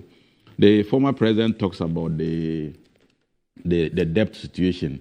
I mean, I have always admitted that when you manage something and it increases or it expands, you have to accept responsibility of the change. But you are talking about Bawumia wanting to be president and John Mahama wanting to be president, and we need to look at the two of them, their records. Now, if in 2009, John Nko took over governance in Ghana, and the total debt in cedis was about 9 billion Ghana cedis, a little over 9 billion Ghana cedis, and after 8 years, they left 120 billion Ghana cedis. It means that our debt has increased in 12 folds. Now, if today our debt is over 600 billion, the rate of increase between 2009 and 2016 by John and Co., if we're increasing at the same rate, our debt should have been over 1 trillion cedis now. That is worth consideration. John, don't shake your head. The rate at which you were accumulating debt, the rate from 9 billion to 120 billion, and then we took it from 120 billion to over 600 billion. It means the rate has at least reduced. If we're increasing at your increasing rate, at the rate at which we're increasing, Ghana should have been worse off than today. So those comparative analysis ought to be done. I am not saying that our debt situation today is good. No. We could have done better. I hope we're doing better, it would have been good. Today is better than you inherited. I am saying that if NDC were to be in charge of Ghana for the last 8 years, and you had continued the rate you did between 2009 and 2016 or 17, it means our debt situation should have been worse than it is. Check your own rate. From 9 billion Ghana cedis to 120 billion, and from 120 billion to about 650 billion. You see that the rate at which debt was increasing under President Mahama was far more than it has been increasing under President Akufo-Addo and Dr. Bawumia as vice president. So I'm saying that if NDC was in charge of Ghana in the last 7.5 years, and you were still increasing at the rate you were increasing in your last 8 years, the situation would have been worse. And those are the comparisons people need to make a choice between Dr. Bawumia and then former President Mahama. But in all reality, I am excited. I am excited that the two of them were at the forum, or they spoke at the forum. Ghanaians listened to both of them. They will make a judgment of each of them. And we need more of those opportunities. We need more opportunities where the former president and the vice president will share platform to at least tell Ghanaians their vision, what they intend to do, and then questions posed to them on their record. And I mean, how they respond to the questions will help Ghanaians to make a determination as to whether to bring Dr. Bawumia as the president in 2025 or John Mahama. But in all, I am confident that Ghanaians will certainly want to have Dr. Bawumia in 2025. That is my personal opinion, because I mean, we want to make progress. We can't go back to the past. Now, let me read this. Tina, let me just read this to you, and then I get your comments. The Ghana Federation of Traders has called on the government to take measures to lower the exchange rate from 15 cedis to 10 cedis or face their wrath. The federation, which consists of 8 groups, contends that the depreciation of a cedi is depleting their capital, thereby jeopardizing their businesses. Mr. Kweku Boatin, the chairman of the Ghana Federation of Traders and president of the Automobile Dealers Union, stated that firm actions must be taken to reduce the exchange rate. We want that the group will organize a nationwide protest if the government does not promptly address the issue in 2 weeks. He says we are about 8 unions, strong unions. Let our government know that the way the dollar is climbing and our cedi is meaningless means that the business community can rise up. As I'm speaking, businesses are collapsing. In 2 years, my capital can import only 3 containers. Mm-hmm. From 2014 to 2015, I imported 20 containers a year. Now, 3 years down the line, I've imported only 3 containers. What we, the traders, are telling the world, our leaders in the Ghanaian community as a whole, a lot of unions are coming out to join to demonstrate. We are pleading, urging our president and vice president that in 2 weeks, as we said, if we don't hear anything from them about the dollar from 15 to 10, we'll let the world hear. I don't know how government is going to change from 50 to 10, but as you make your analysis on your rates, he's also saying that he used to import 20 containers. 2014, 2015. At a higher rate. After 3 years down that the is line. lower rate. John, nobody says the rate is lower. It says 3 years down the line, he can, with the same amount of money, import only 3 containers. You see, that's his reality. Yes, Randy, and I agree with him and I sympathize with him. I have, Randy, we have discussed this here before. Right. And I keep saying that I will never run away from the fact that the depreciation of the cedi against the dollar is affecting the business community. It's affecting everybody. And when the business community are affected, the trickle-down effect is to the ordinary Ghanaian. And so everybody in Ghana is being affected.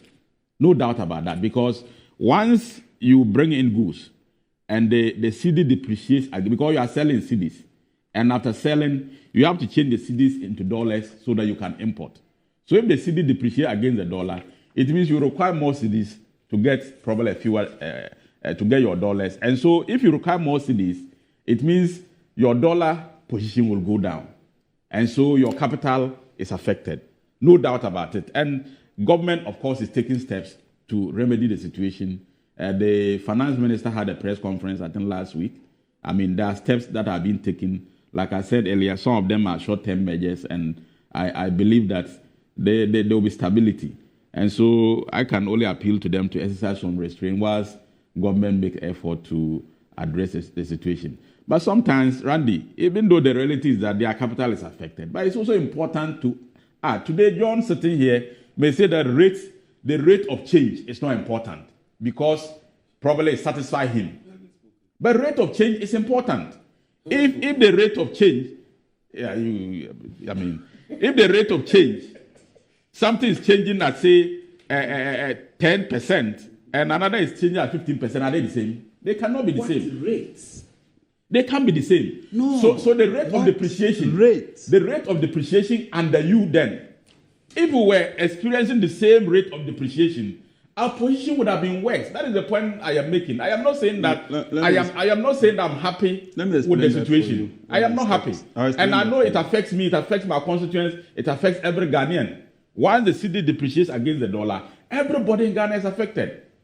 But Randy, it's also important when these people are talking as though they could have done better, when their record doesn't support what they're saying. We also need to point it out. It doesn't mean that we don't sympathize with the business community. It doesn't mean that we don't agree with the sentiments of the business community. But John and Co should not pretend as if they could have done better when their record clearly shows that if we were going at the level they were going when they had the opportunity, it would have been worse off.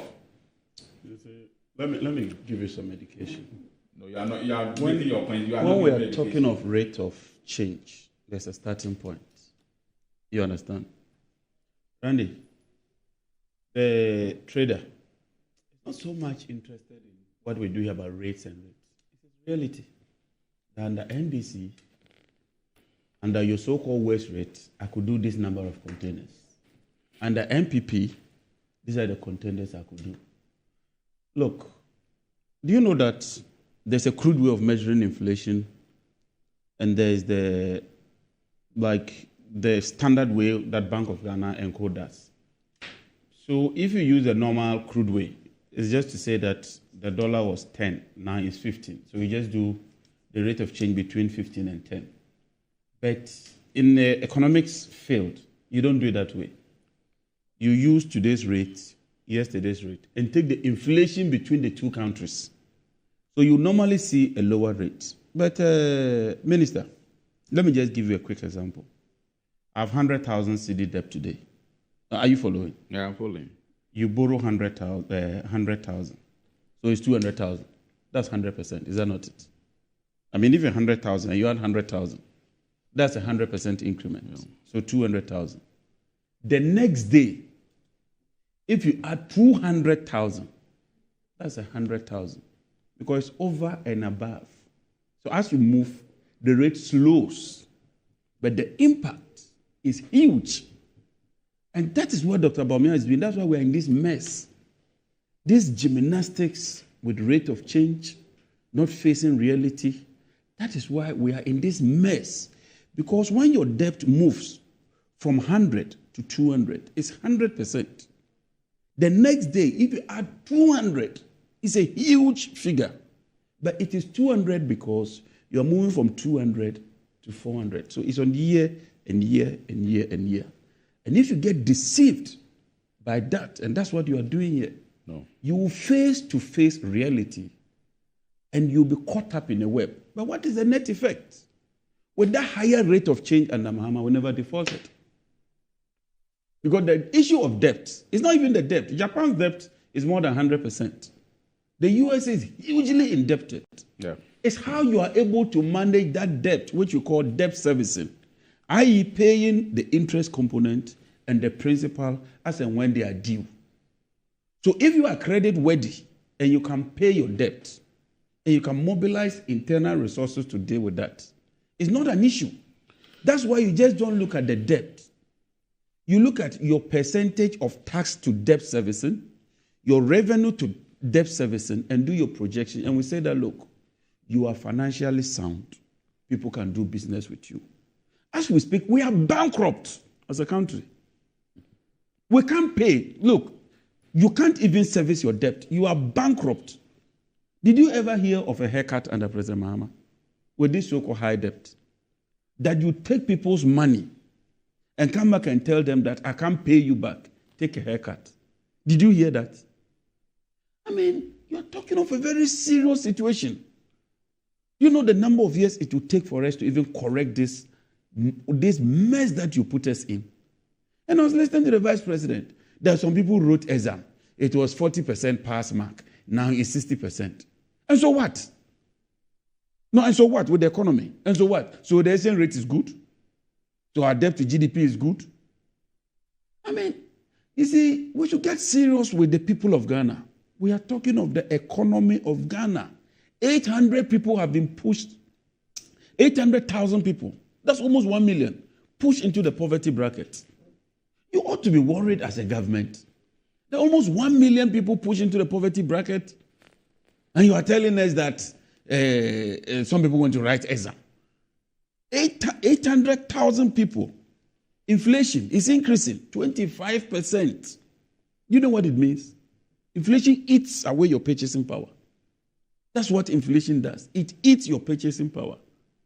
People are struggling. My brother, go to the market today. And Ghanaians, if you're watching, look, just use inflation. If your life under President Mahama was worse than today in terms of inflation, vote for Bawumia. If your life today is worse, vote for President Mahama. Because under President Mahama, the cost of living was not this way. Today, people are struggling. They can't even make ends meet. They can't get 3 square meals today. It's so terrible. And you are telling us rate of change. Go and tell the market woman that rate of change. And they are the ones complaining, not me, that their businesses are collapsing. Businesses are leaving Ghana. And Adako has left Ghana. Exxon has left Ghana. Here now they are moving to Cote d'Ivoire. Our oil production is reduced by 32% since 2019. Why? Because of the hostile environment you find yourself. And when you meet the big boys, I was in Houston. What is happening with Ghana? Why? Creeping taxes, unpredictable regimes. Today they are changing this, they are changing that. And look at the state of Ghana today. Ghana, third worst currency in Africa. And he said the US currency has appreciated. You are third worst in Africa. Kwame Nkrumah's Ghana, third worst currency. And you find solace that the US currency has appreciated. What are the others doing that you are not doing? Cote d'Ivoire, President Akufo-Addo's favorite Cote d'Ivoire, is overtaking Ghana. Unemployment rate under Mahama, 8%. Today, 14%. 14 from 8 to 14%. Look, just January to February, our debt increased by 47 million cedis. At this rate, even your total revenue cannot service the debt. 47 million? Million or billion? A billion, sorry. 47 billion. Is that we are now at the 658. That is the issue. You are not managing your currency. And you are not paying your debt as well. Because when you pay the interest component, the principal stays, like a plain vanilla bond. Or you do amortization, where you pay part of the interest and part of the principal. So that even the principal itself keeps reducing. But when you declare bankruptcy and you are not paying, the interest increases because, one, the principal, the next year the interest adds to the principal. Yeah. Then the interest on the principal and the interest on the interest that is compounded on the, so then you begin to compound and it's worsened and by, it's like by that. depreciation. Yes, and then the cedi depreciation worsens it. Unemployment also worsens it because productivity is not going on. So you don't even raise the needed revenue. And you find yourself in this. So the point you're making, in other words, is that you cannot blame only depreciation. Although it is your job to maintain the value of the cedi, you can not only blame depreciation because the decision not to service your debt is your decision. It's your decision. So if you were servicing, you would have reduced. Yes, you'd have reduced. So even if you were battered by depreciation, the increment will not be like when you're not servicing. And when as you service, it has an effect on the currency. Yes. You see the point? The currency behaves in a certain way. When people find you credit worthy, then they also bring you more dollars. Because we find you credit worthy. So before we declared bankruptcy, we could get about 3 billion every year in terms of dollars. So when you get the 3 billion, it comes to shore up your currency and your currency strengthens. Then you pay the interest component. Then you use that money. I mean, when they say that a Ghanaian worker is a magician, for most public servants, this is the principle that has helped them. You take the things on credit. When you are paid, you go and pay. That is then it. They give you more. In fact, when you default, nobody will give you again. Not even in Ghana, abroad. People live on credit. They go credit card. So interest rate is a major factor in terms of consumption abroad. Look at where we are. Look at the lending rates. Everything that you inherited is in the negative. And instead of initially attempted to run away. Baumia cleverly, when he says he's a driver mate, he attempted to push everything onto Akufo-Addo and then find a leeway. But he was grabbed, like people started. So now he's changed gear again. And this is what you call the Al Gore syndrome. Inconsistency is not predictable. Fair weather friend. When training college allowance is not there, he goes to issue instructions, say that he has issued instructions. They are paying. When others happen, he say, no, I'm only a driver mate. I don't take decisions. So inconsistency is a part of the candidate. And I think that where we've gotten to look, the only way out. And Randy, we are at the spring meeting. We met a lot of these business communities. They can't wait for the MPP to leave office. I'm telling you for a fact, this is not they can't wait for the MPP to leave office. Why? They've lost faith in this government. They have no trust in this government. Look at the taxes alone. Pollution levy, COVID levy, sanitation levy, what levy? You mentioned them. The taxes, the number of taxes. Today, when you go to the port, try and import a machine for farming, non-luxury car. Just try to get, say, a truck to boost your business, so maybe you can transport tomatoes. Look at the taxes. And they've changed the tax computation. They tax you and then come and add all the tax to the duty and charge VAT on it. So the VAT is not on the CIF value. No. They take the CIF value and apply all the taxes. Then it compounds and becomes a huge figure. Then they apply VAT on that figure. Look, this government has lost it.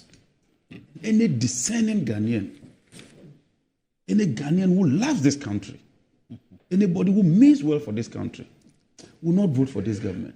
You must go home, reflect on your incompetence. Don't mind John. Next time you have the opportunity, don't mind John. You won't take the people for granted. But you know what pains me? Something little. Beyond this is the insults. The intellectual insults. And that's what my brother tried to do here. You see, the whole thing was about economy. He knows he can't do anything with the economy. So he goes to take free SHS. And chew all his speech, it was about free SHS. No. Meanwhile, He spoke all the sectors. Songo projects. Health, about the economy of Ghana. Whatever projects. Look, captains of industry are concerned about the state of the economy. Because in business, you need a certain level of certainty and a certain level of predictability. And he spoke to all those issues. So that you can plan. We believe that the rate of inflation will be this, the exchange rate. You factor all that into your model. And you do a scenario and sensitivity analysis. Now you can't even plan. So businesses are concerned that going forward, how can we have a stable economy? And it says that 61 people went and wrote the exam. And they passed West. No. You see, Randy, let me just... Can you imagine? What John is trying to do. Are you happy with him? You see, are you happy with him? We are talking about the economy. Yes. There are matters that you manage the economy that the management reflects on. Yes. Education is one. Health is one. Okay. The way you manage the economy has a reflection on all sectors of the economy. So what happened with health? So now, the vice president was making the point that when it comes to free SHS, we have had enrollment increasing from 800,000 to 1.4 million students having opportunity to be in secondary school. And you know, one of the barriers of development is illiteracy rate in Ghana. Mm-hmm. Unemployment rate is increasing. Illiteracy rate is a major problem. So the ability of government to educate more people in the next 10, 20 years and make them employable. Listen. will have an impact on the economy. Provided with skills. It will have an impact. That is why we have also introduced TVET. So if you have had the opportunity of increasing student population from 800 to 1.4 million with this economy, you can't tell me that it means nothing. And he also went on to say that the pass rate used to be about 43%. Now it has increased to about over 60%. It means something, John. You can't say it means nothing. It means nothing, please. It means something on the economy. All those things mean something on the economy. He talked about health infrastructure, Agenda 111, that have been done. Over 80% of them, ambulances across the country, and all that. You see, but John made a point. John made a point about debt servicing. Mm-hmm. Debt servicing. Mm-hmm. You see, you know we have multilateral and bilateral debts. Mm-hmm. As we speak, it is not the case that government is not servicing all our debts. Multilateral debts are being serviced. The multilateral debts is the IMF. And yes, they have been serviced. So don't say. The component. With African Development Bank, billion of Eurobond. You are not John. There's the wait. The OCC official. John, wait. 5.7 billion. John, wait. The IMF insisted that because they are giving money, you have made the point, and that has been the point of the NDC, as though government of Ghana is not servicing any debt. Our debts are categorized into two: multilateral debts, bilateral debts. We are servicing our multilateral debts. It's the bilateral debts that we are not servicing.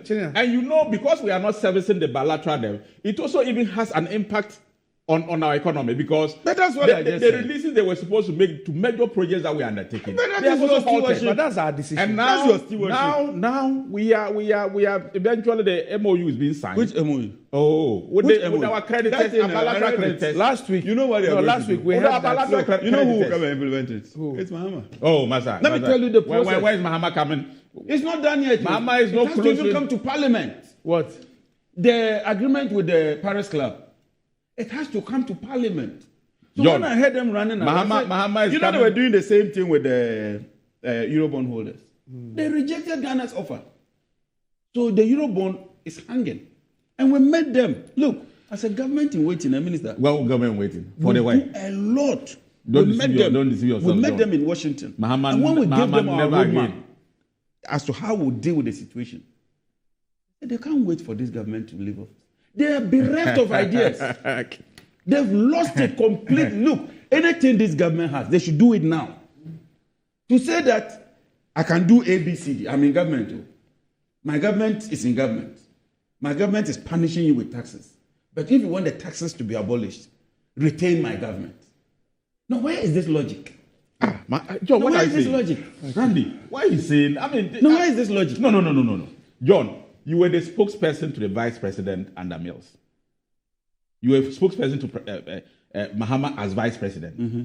Are you telling me, be honest from the bottom of your heart, that his position as a vice president meant the same as his position as president? Let me be very frank with you. When the man wanted you to asked resign, a question. you were complaining. Look, your office was sidelined. Look, as vice president, President Mills gave President Mahama the opportunity to manage the economy. Oh, wait, for and he left Dufo has as told vice you, president. Dufo has told us that Mahama was not chairman of the economy. Dufo has made that discounted. President Mahama himself said that President Mills gave him so much work that was after that he said it too. So why is this issue that was Randy, Ghanaians will okay, so has Dr. Ghanaians will celebrate people after we celebrate people after they die. The point I am making is that a president and a vice president can never be the same. We haven't said they're the same. They cannot be the same. That his job is to manage the economy. As vice president, we haven't said his work cannot be the same as president. So let's judge him on his work. And he has done better as vice president. He is the chairman of the head of the economic management team. That is his job. And Akufo-Addo himself said as for him, he doesn't know economics. But he's going to the Bank of Ghana and taking this intelligent, brilliant man that he's so sure that he can go home and sleep. Mischievous. The man is coming, he's messed up the economy. A total and complete failure. The economy is in shambles. This economy is in a quagmire. And instead of him to own up, he can't say that he was only on a planquet. But he was not in charge. And then after that, you know what he says? Bawumia is the government official who has defended the policies of this government than any other government. He doesn't run away. He has never run away from the performance of the government. Not at all. Up next, GFG Trends.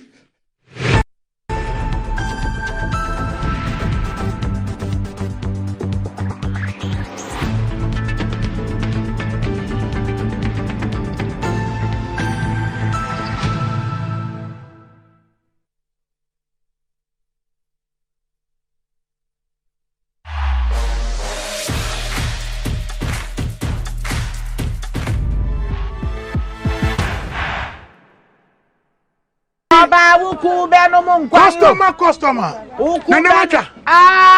Nada bena minka me twa papa. Me twa 10 Ghana. 10 Ghana. 10 Ghana cedis. Na no dia, say na obenya. 10 Ghana cedis no. Me dia. Me di 54,000 Ghana cedis. 54,000. 540 million.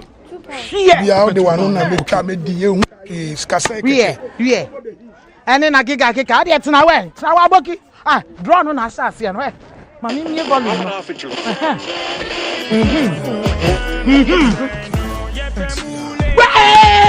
Customer. Ready.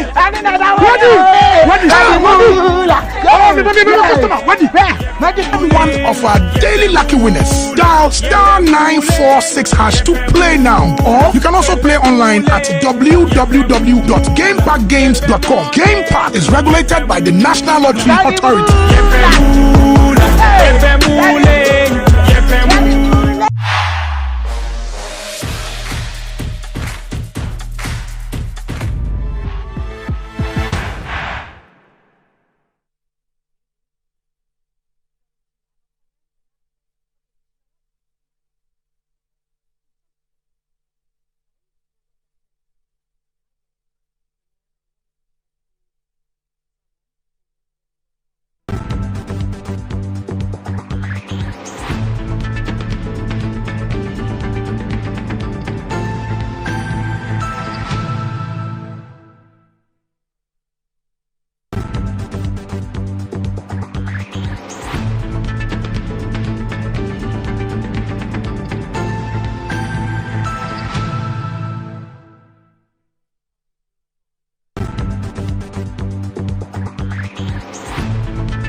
Right, welcome back to the show. If you just joined us, this is Good Morning Ghana live on Metro TV. Time to check out what is trending on social media with Desi, the star boy. Look, good morning. Good morning. Yeah. May is running away. We're getting into June, my birth month. And okay, I'll leave the other one. Okay, let's welcome. It's time for trends. Let's begin with Martin Amidu because he's in the trends this morning on Twitter. Lots of people are commenting about his latest, where he said that there were some revelations about the Airbus scandal and all of that. So people are saying, hey, babe. So if you said that you didn't want to talk about it earlier because of the elections were approaching, why now? Be like we get a few more months to the election, so why now? So let's take a look at some of the comments on X, especially people writing about this new development. This one says that, is this year equally not an election year? He simply double standard. That's from El Amun writing that on Twitter. This one says, you had information after the election, release it, and you sat on it to date. If he thinks this will affect the incoming election, it will not happen. That's from Dote Tete writing that and says that, and why is Amidu still in possession of government's documents when he is no longer in office? That's a question. And Freddie says that, they have to wait for election year when then they bring it back, but they will hide their own corruption and expose others. Such hypocrisy. That's Freddie the creator writing that. And this one says that withholding evidence is a crime, and as such, Martin Amidu and John Mahama must be arrested and prosecuted immediately. John Mahama must not be president, and this is not an excuse for Baumia. They should all be jailed. That's another account writing that. So, Doc, the new Revi. That's what? And an old Revi. That's what? Oh, about the Airbus scandal, from Martin. That what?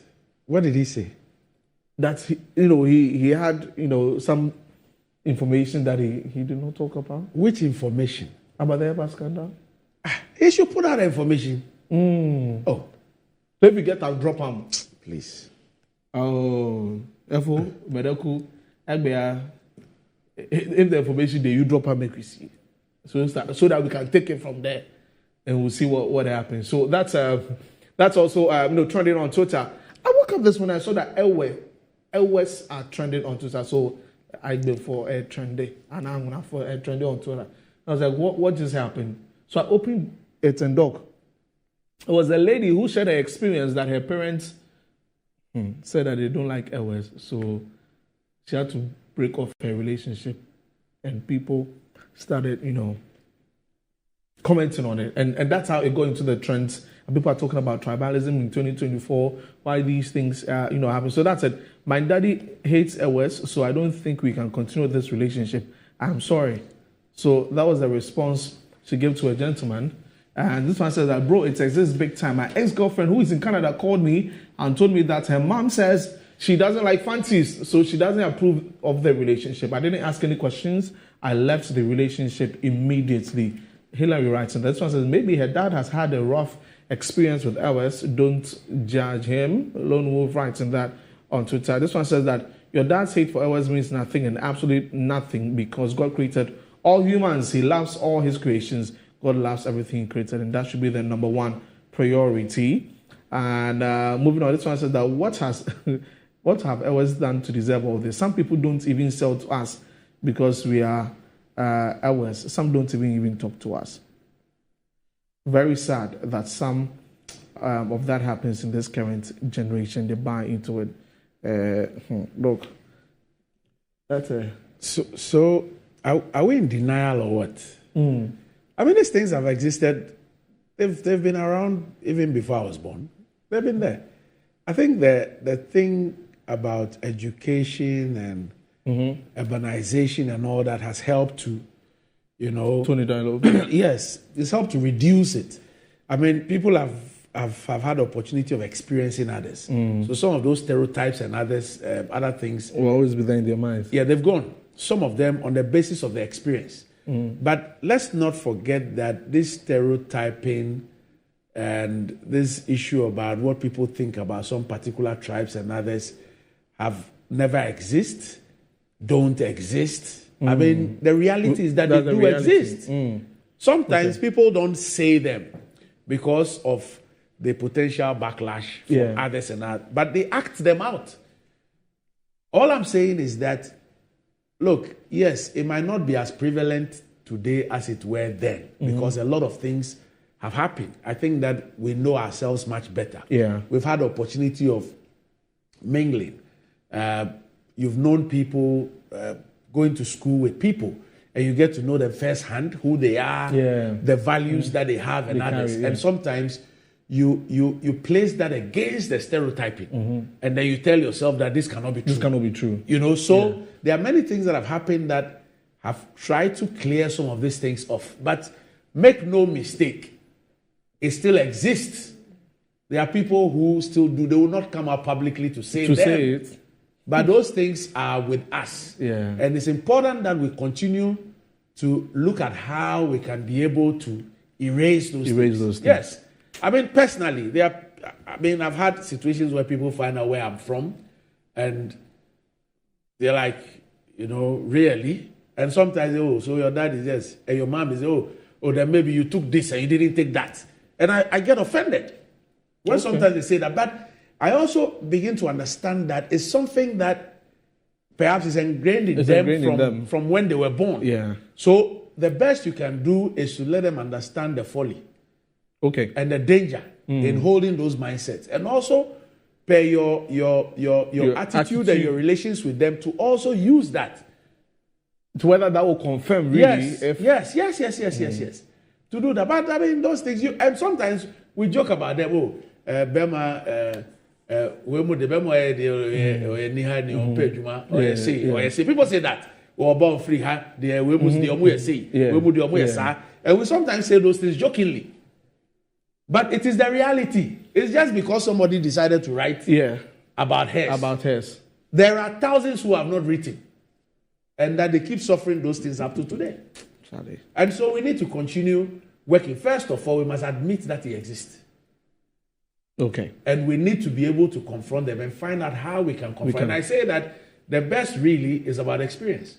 If somebody says that, people who are from this part are this and that and that, are there many people from that part whose lives or whose attitudes or whose reputation defeats that kind of stereotyping? If that is it, that's what you need to use. Then you also use that. You understand what I'm saying? Yeah. So you also need to use that as a way to. We are pretentious people. We are pretentious people. There are many things that are in us. We believe them, we act them, but we don't have the confidence to say them. To talk about to say them. Yeah, that one today. There are people who will be against a decision, and you don't seem to understand why they are set against this particular thing. And you will think, and you just can't get a head and tail of why they just don't want this. The point is that they don't want it for this particular reason, but they are not confident enough to say to state the reason. Because of course, but they will act out their disapproval anyway. Yeah, true, Charlie. Okay, so Doc, let me wrap up with a video that it's on Twitter, Facebook, Snapchat. I see it trending everywhere, but there's an explanation to it though. So it's a video of a couple who are coming in, and then a lady was, I don't know, was it between them, and people were saying a lot of things. But I've heard some explanations. But let's watch the video real quick. When we come back, we'll talk about it.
All right, so that's a video that has been trending, and there's been some explanation to it. Look, imagine someone is coming with, a partner, and then this happens. But the explanation, as I've gathered a little bit from social media, is that the lady could be a relative of the man, and in the culture of our brothers and sisters, the lady would have to be compensated. So you see that in the video, a gentleman came trying to give her some money, but as an international man, some of the comments under the post everywhere there. Hey! I think that the song that was being played also didn't help. Yeah.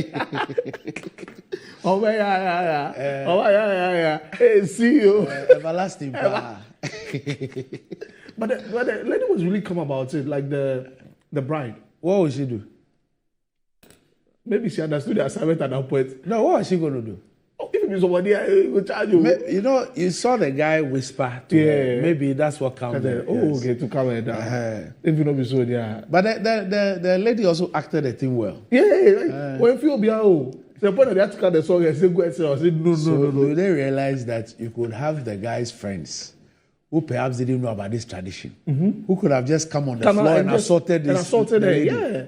And that's how come a lot of comments on social media are like that, because we do understand this, as it's happening. The lady was laughing. If this lady is not married, I pray that her marriage, she gets a double dose of this one. There's only two things to have, man. But the guy to like, but the money long time, because you knew that maybe our community. Okay.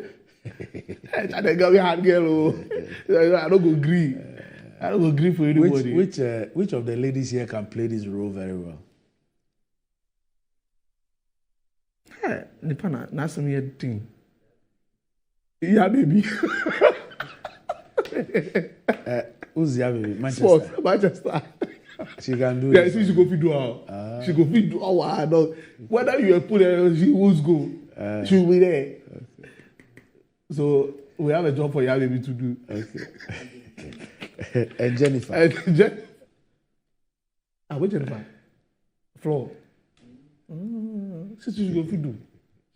So that's been trending on social. It's a point of education for all of us, Yeah. So anyway, that's it. So let me just give you this information. Now, what does wealth mean to you? Do you want to live like a tycoon? Remember, as God the Mullah, God the power. Ghana's newest lottery game draws live on Adom TV at 9 a.m., 12 noon, and 6 p.m. daily. Now pick up your phones, tablets, and computers and download the Game Park Games app on Play Store. You can also play on the website at www.gameparkgames.com or by dialing *946# on all networks. Just choose 4 numbers from 0 to 9. It's easy to play and easy to win. Chaleme could play this game and make some mola. Nobody beats our odds in Ghana. Game Park Games, more mola, more power. This game is regulated by a National Lottery Authority and is not for persons under 18. Play responsibly. Ayesuku, that could so more than be big, but Betway's cash will be bigger. Betway is giving you more control of every thrilling bet you place. Enjoy the biggest and most reliable cash out in Ghana on Betway without any hassle. Sign up today at betway.com.gh. Terms and conditions apply. It's not for persons under 18. It's regulated by the Gaming Commission of Ghana. Betway, get way more. And Blue Jeans Energy Drink has been on the Ghanaian market for over 20 years. We already know what it does for the body. It contains vitamins and nutrients like vitamin B2, B3, B6, B12, as well as taurine and guarana, which are known to boost your strength and energy as well as promote high performance and endurance. Blue Jeans Energy Drink has been tested and tried. It's indeed the best. Blue Jeans Energy Drink is for bold and active men and women. So go on, grab a cold can and power your day. It's in shops nationwide. Budget Cash and Carry Limited can be reached on 0208 128 190 055 001 0000. We need to go. Do you know Mandem Yopik? Mandem Yopik, yeah. I've seen that gentleman. Yeah. He's a very good rapper. Yes, very good. I mean, if Doc is talking about you like that, it means that Mandem Yopik. Mandem Yopik. Big shouts to you. I spent this weekend listening to his music and watching his music a lot. Got to bring him on a He has some serious talent. We got to bring him on a team review. Yeah. I'll make sure of that. You'll see him in the next 5 minutes. Yes. Oh, okay. Then he's already here. Doc, tomorrow we'll give some announcements. Tomorrow. Announcement. Yeah. I see. Okay. That's it for the trips today. Is it about Annie? No. It's not about Annie. Okay. All right. tomorrow people go here out. All right. Okay. So we'll wait for your announcement tomorrow. Up next, Metro Sports.